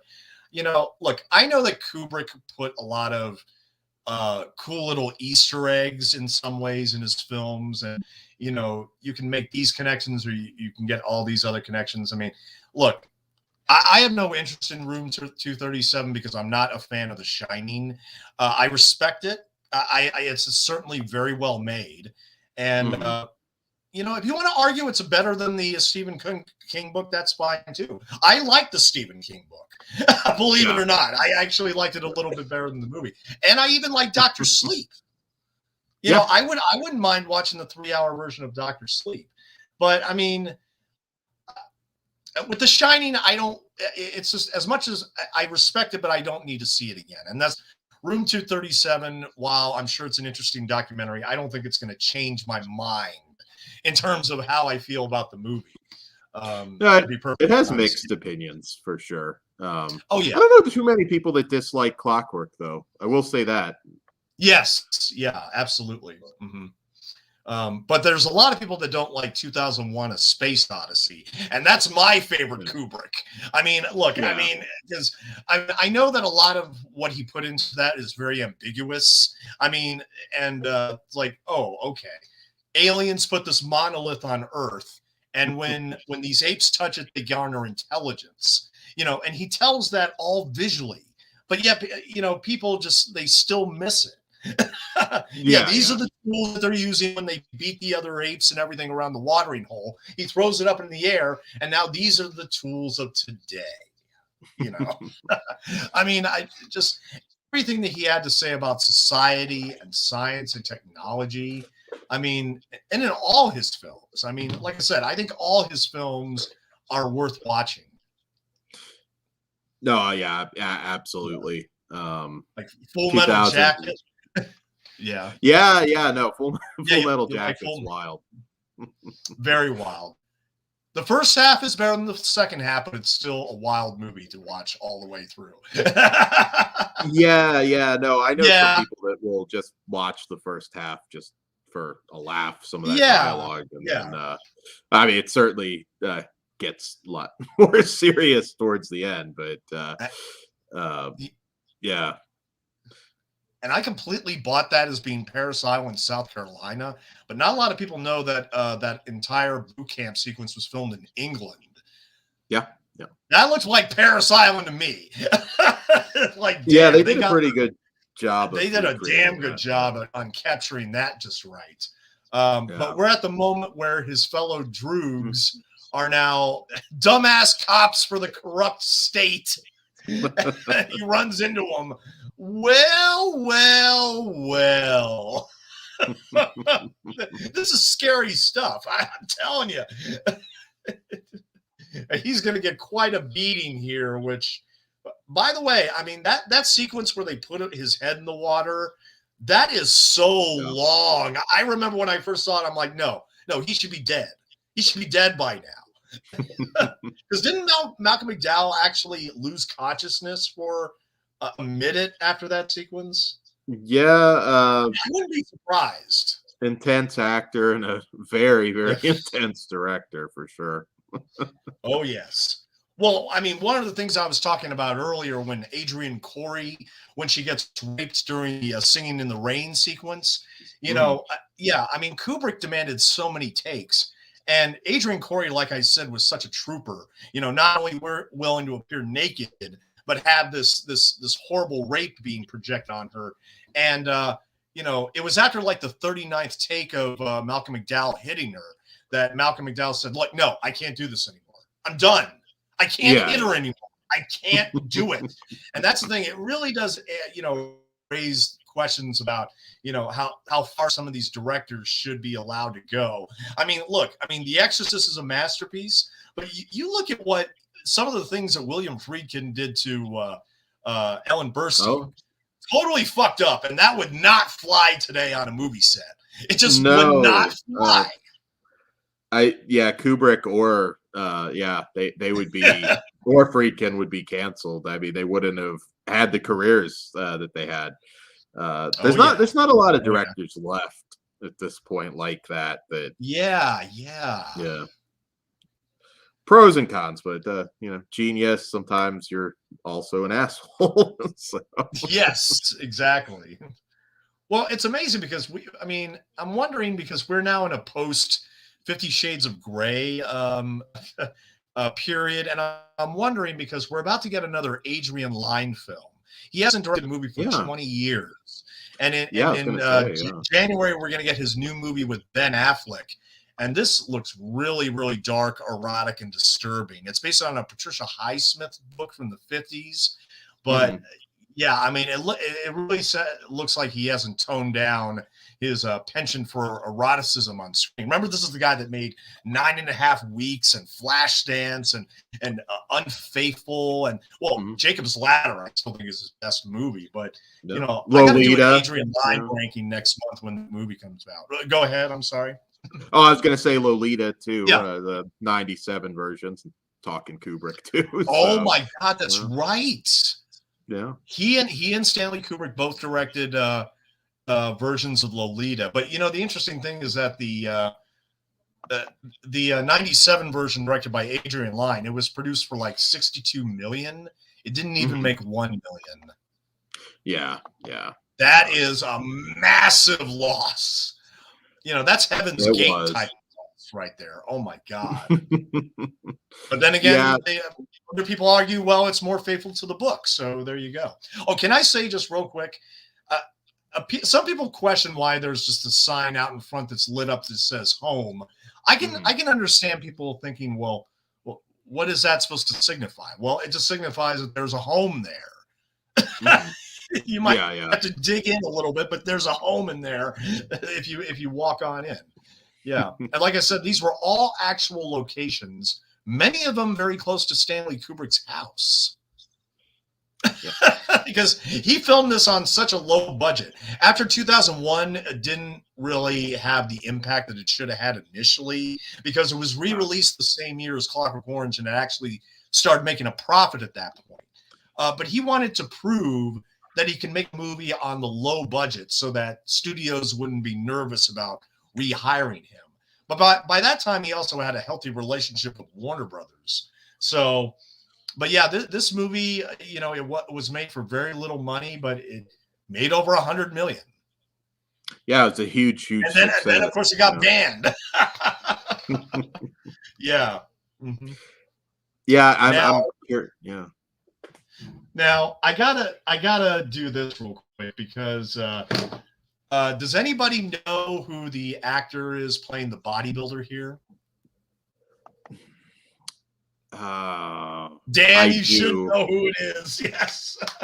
Yeah, I'm. If anybody can say in the Amazing. chat who the actor playing the bodybuilder is, I'll give you the digital copy from my Clockwork Orange 4K Blu-ray set.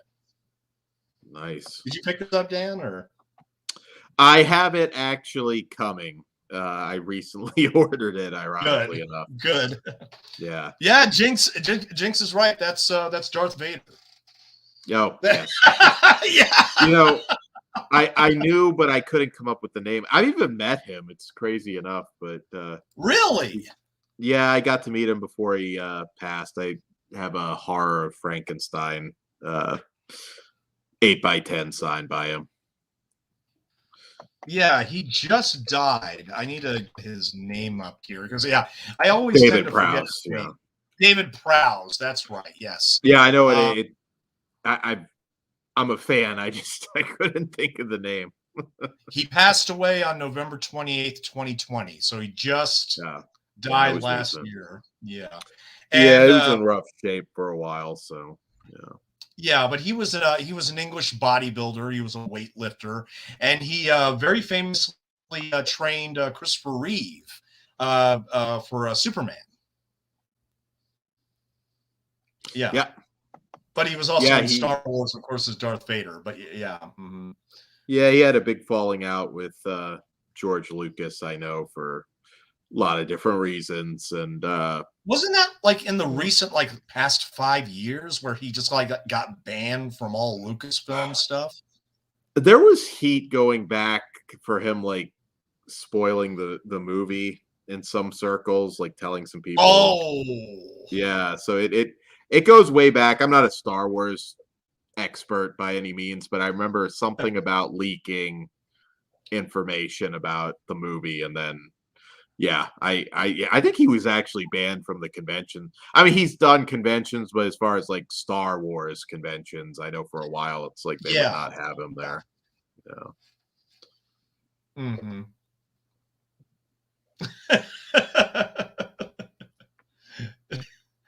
And this actor right here is Patrick Maggi, and Yes. he was in a number of films.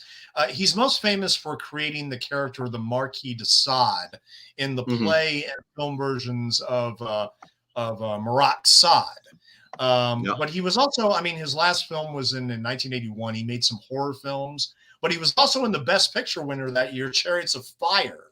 And he died at the age of 60, unfortunately, due to alcoholism. But that makes you think, I mean, especially when he brings out the wine for Malcolm McDowell here. And this bathroom was a set. It's one of only 4 sets in the movie. And of course, this is how Patrick Maggi realizes that, oh my God, this is the hooligan who raped my wife and left me a cripple. So we gotta get some sweet, juicy revenge on this little shit. Maggi was an Amicus regular. A lot of people know him from the 1972 Tales from the Crypt. Asylum. Yes. Asylum's one of my personal favorites. He did a really weird sci-fi film a couple years after this called The Final Program, which is also worth checking out. Very, very odd movie if you haven't seen it. Oh, okay. And I Beware My Brethren as well, which Lauren did a good piece on that a while back. Oh, wow. Oh. Yeah.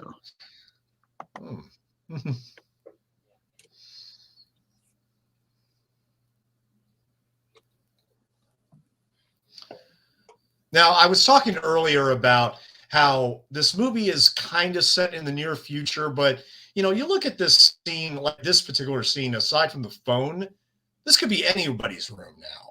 I mean, I mean, the light bulbs are a little bit bigger than we would normally see, and they're used in very specific ways. I mean, there are certain scenes in this movie that have like 50 light bulbs, and they're very big, and they're all in different corners of the room.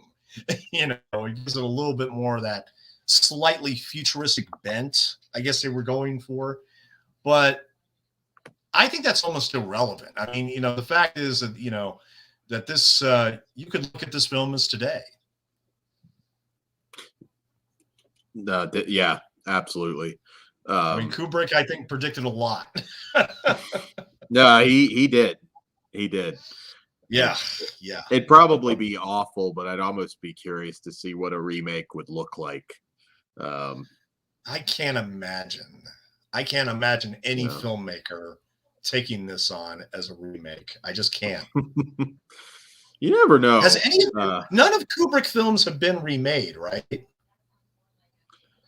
Well, I mean, there was the Shining miniseries, but Dr. Sleep got the sequel, but that's you can make I mean, that was kind of a mixture of both King and Kubrick into one little, the miniseries was more faithful to the book, although certainly not as absolutely.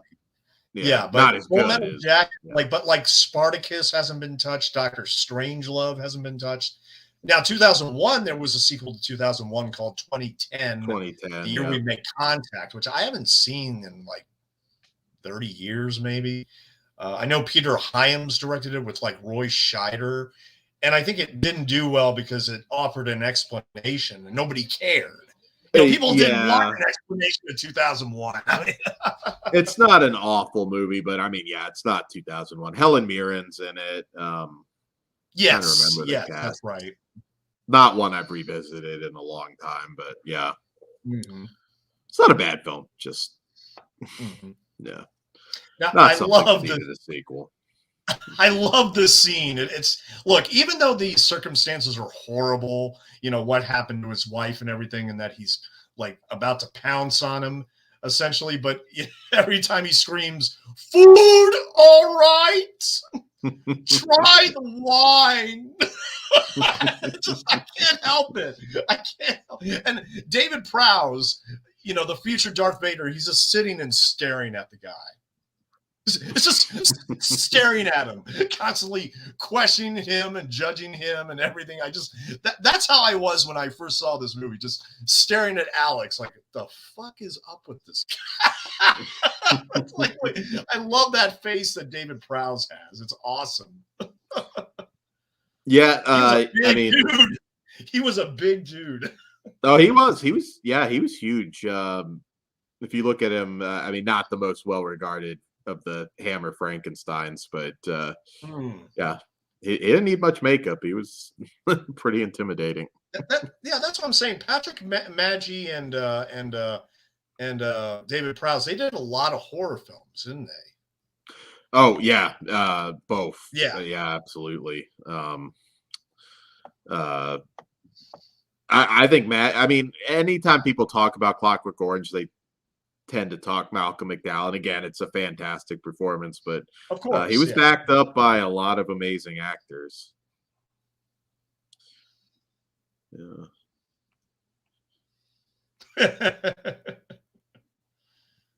Oh. If you're in a classic film mood, I will say If is a movie he did a couple years before this that kind of put him on the map, essentially got him this movie.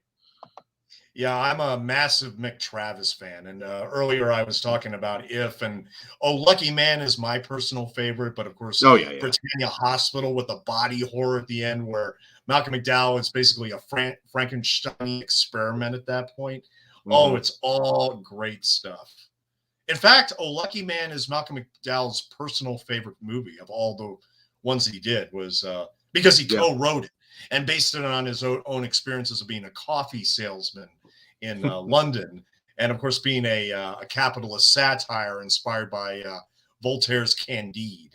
I can't emphasize enough how great. Helen Mirren is also in it, actually. It's wonderful.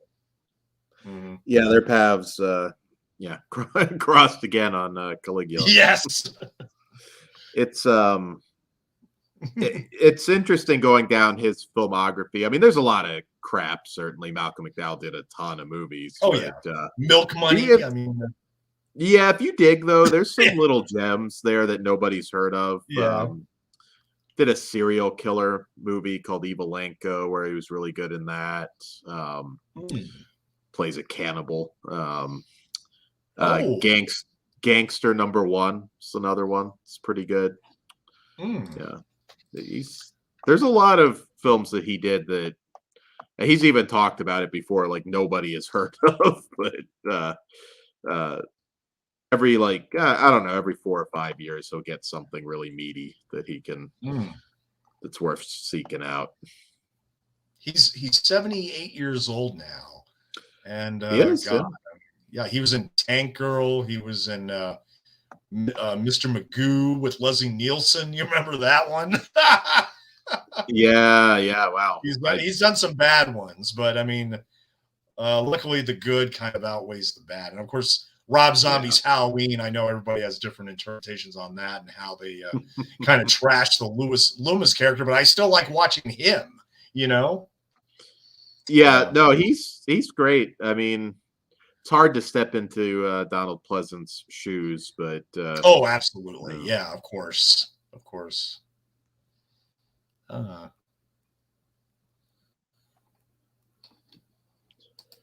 His last film is in post-production right now. It's called The Walk.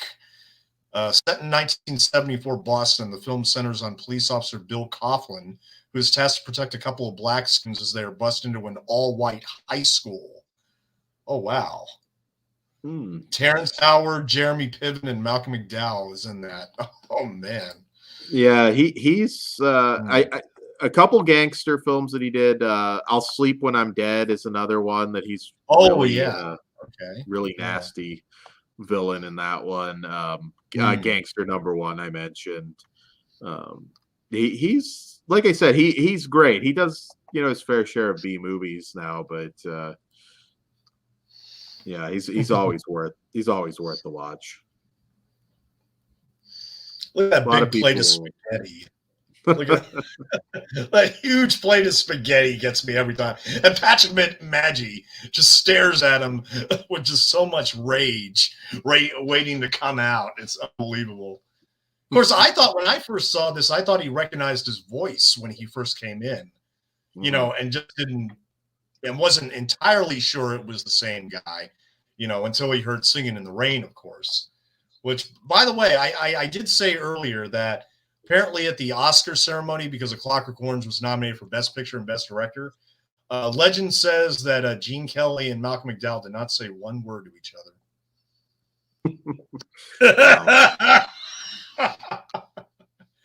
Yeah, I don't think Gene Kelly was very amused by this.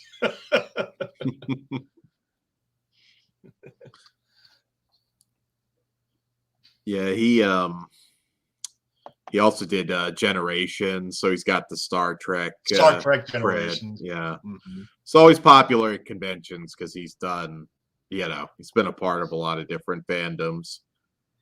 I gotta meet him at a convention sometime. I really do.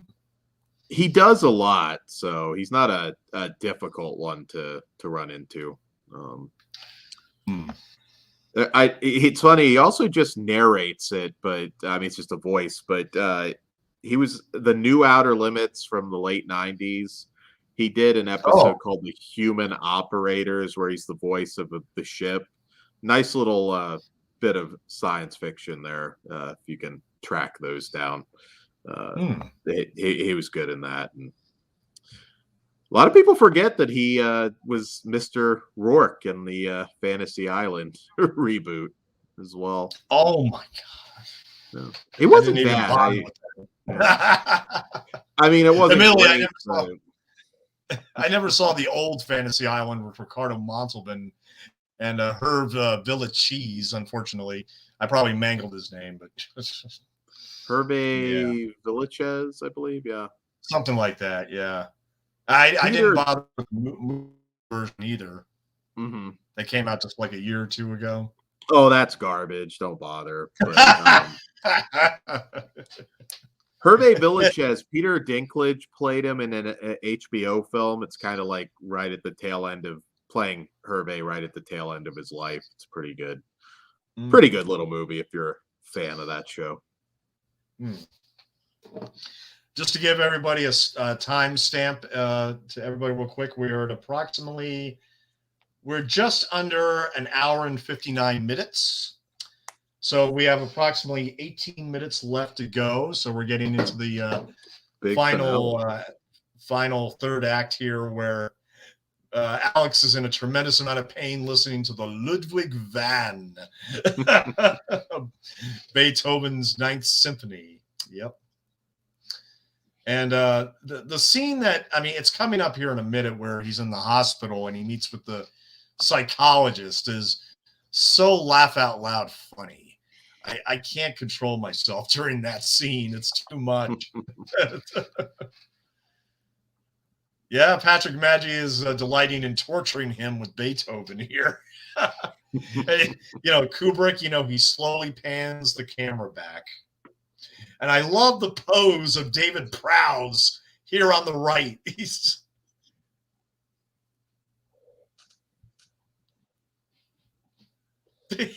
He's like in a thinking man's pose here. He's like, he's very stoic. It's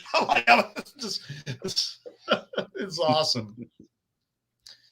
And in fact, that is a British pool table. And in Britain, they have mostly red balls when they play pool.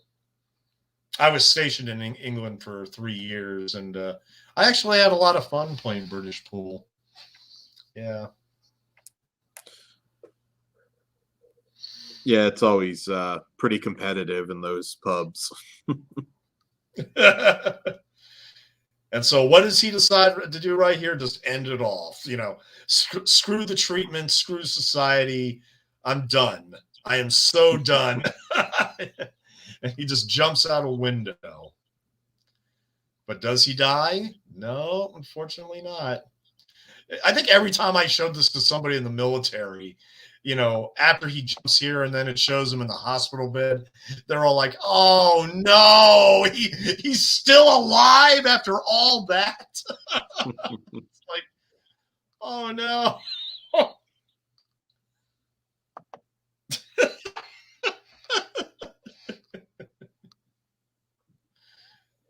Yep. He's like, what, like most of his body is in casting and everything? Wow.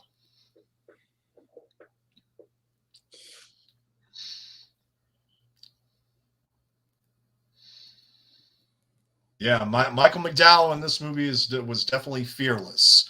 He had his cornea scratched through the whole eye sequence where he gets all the eye drops and everything. I mean, he went through a lot of shit while making this movie. Yeah. It boggles the mind when you think about it now. Oh yeah. No, it physically, yeah. Well, you hear these sounds and then you realize, oh, the doctor and the nurse are getting it on behind the curtains. Okay. I'm glad that this hospital is so well structured and organized and taken care of. It's like they got bored, looking after him, so they decided, hey, let's have a sex break. There's some huge laughs in this final act. And see all these papers. They see, okay, the government accused of inhuman, ministers accused of inhuman cure. It's definitely one of those movies I wish I were around in 1971 to see initial audience reaction. I mean, same thing with Exorcist. I mean, that just to watch people react to it. The brain. Right back. Santa's going to change his hat because this hat is hot as hell. So give me 1 second. Oh, really? Yeah, I've been wearing it for 2 podcasts. I'll be right back. No problem.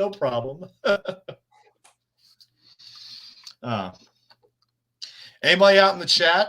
Anybody wants to say anything about Clockwork Orange before the movie's over? Now is the time. Whatever you'd like to say. Here again, here we got to go back to the different colored hair. I mean, she's got purple hair here, or pink hair. Excuse me. They bring him a fruit basket when he actually survived the jump and everything, and now there's all this conversation going on about the government and like, I mean, are they responsible for this? What's going to happen? A lot of speculation at this point on the audience perspective.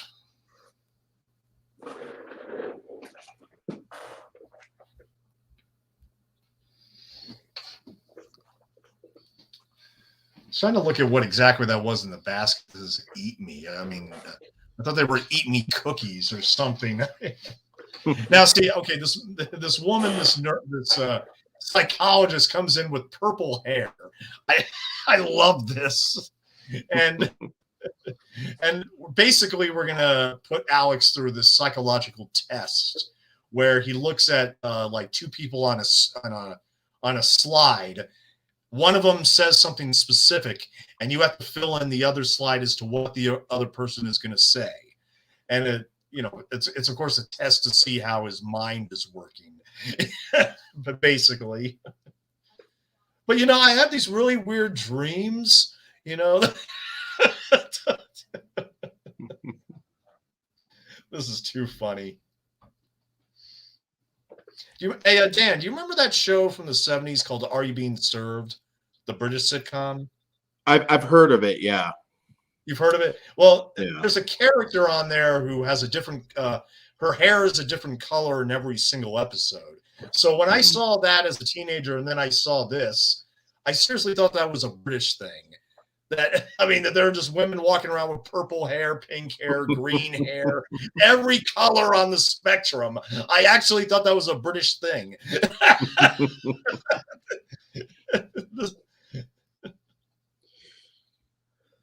Now then, each of these slides needs a reply from one of the people in the picture. You tell me what you think the person would say, all right? Righty right. This one guy. Beautiful. It's one guy that has I met at a convention years ago that has like a whole sleeve of Clockwork Orange tattoos that are pretty really? Yeah. Yeah, just straight upper shoulder, straight down quotes. Malcolm McDowell. I think he had Malcolm McDowell's sign so he could tattoo the signature too. It was pretty cool. It may not be Kubrick's most popular movie, but man, does it have a lot of fans. I mean, on the documentaries on the Blu-ray and 4K, we interview like filmmakers like Sam Mendes and Tony Kaye and everybody. Yeah, yeah. Well, 2001, George Lucas and Spielberg talked on that one. So, Kubrick he may still be controversial in some circles, but there's a reason why he's considered one of the great filmmakers. Oh, he is. Yeah, he wouldn't have been every film. Mm-hmm. Go ahead. Wouldn't have been able to. Oh no, I was just saying he wouldn't be able to have the career he had now. It would have been just hard for him. He would have gotten out of the movie business pretty quick. Well, especially after this one, all the death threats that he got, his family had gotten, after this movie came out. That's scary, man. That's really scary.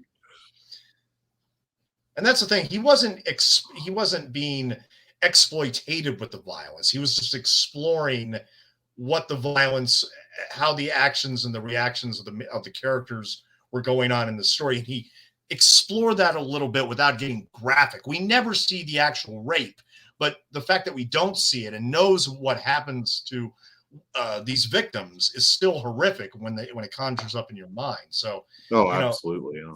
The thing is, I can see everybody in the audience having a different reaction to this movie. I seriously can. Yeah, it's one that it's not as graphic, but it's, Texas Chainsaw Massacre. You assume you see them, land on the hooks. So we missed my favorite line when the slide that comes up is like, what do you want? The naked woman in the bed. And so Malcolm McDowell says, oh, I have no time for the old in and out, love. I'm just coming to check the meter. That's too funny. And here again, Malcolm McDowell, he kept on thinking, mindset throughout the entire shooting in this movie, I'm making a comedy.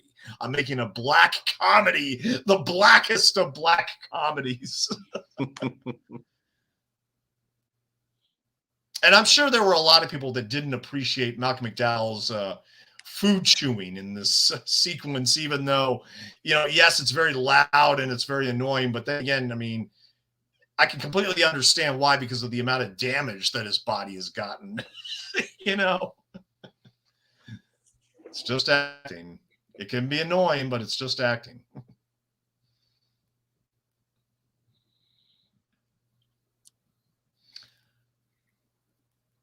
And this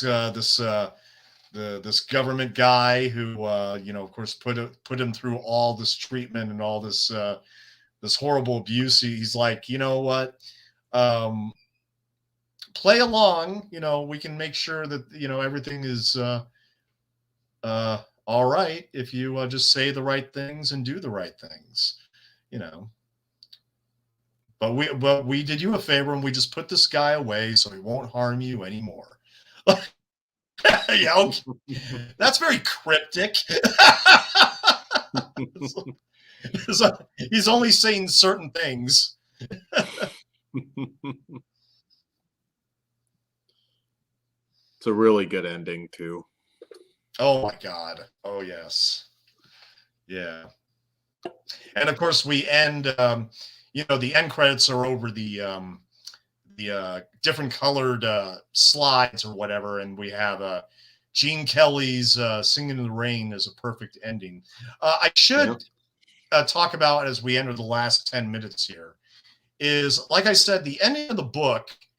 There's a 21st chapter that wasn't in the American version, and Kubrick went by the American version of the book, which only had 20 chapters as opposed to 21. Yeah.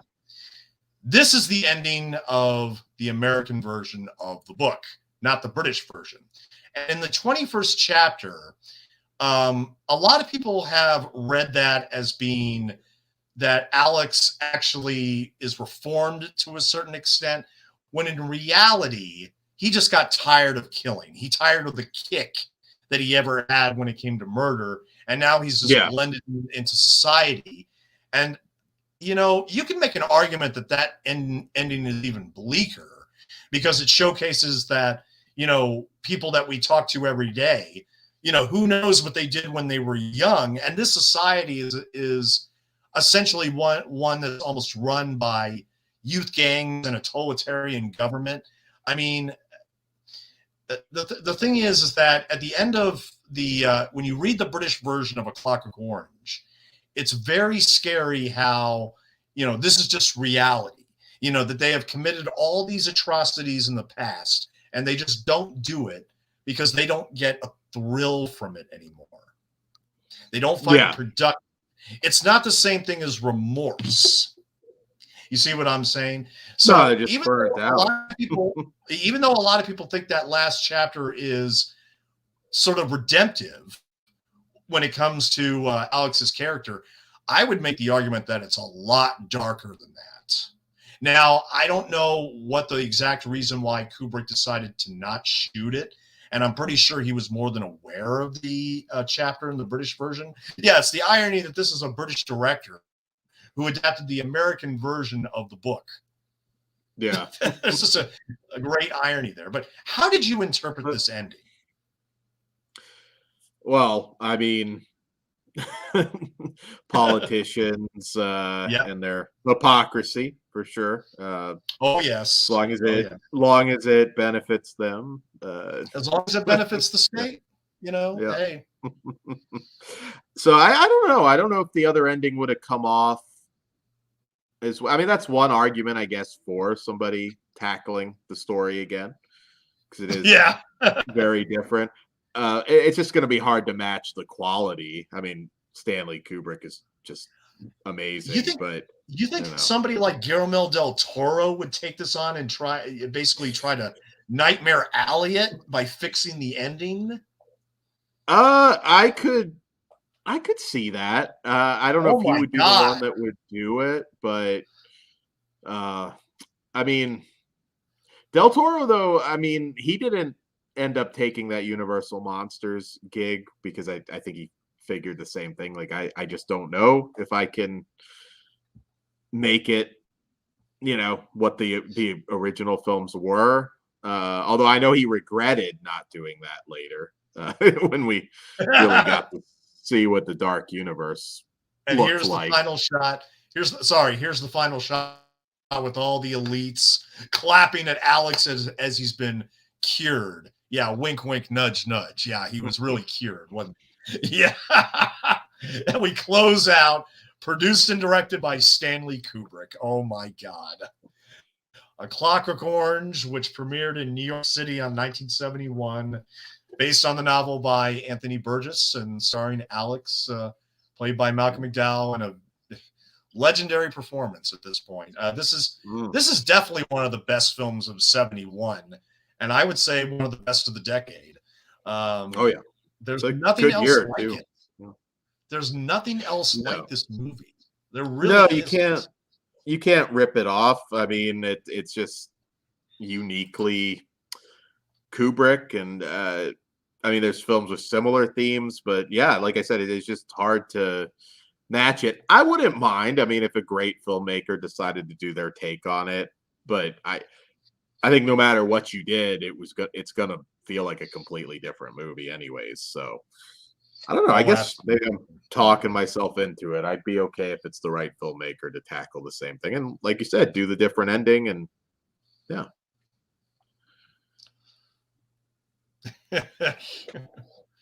Consultant on hair and clothing, Leonard of London.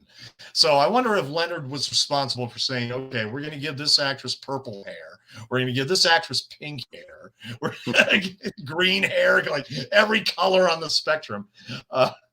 Symphony number 9 in D minor, opus 125 by Ludwig van Beethoven. And they give Gene Kelly and Arthur Freed full credit for Singing in the Rain in the credits. That's what I'm saying.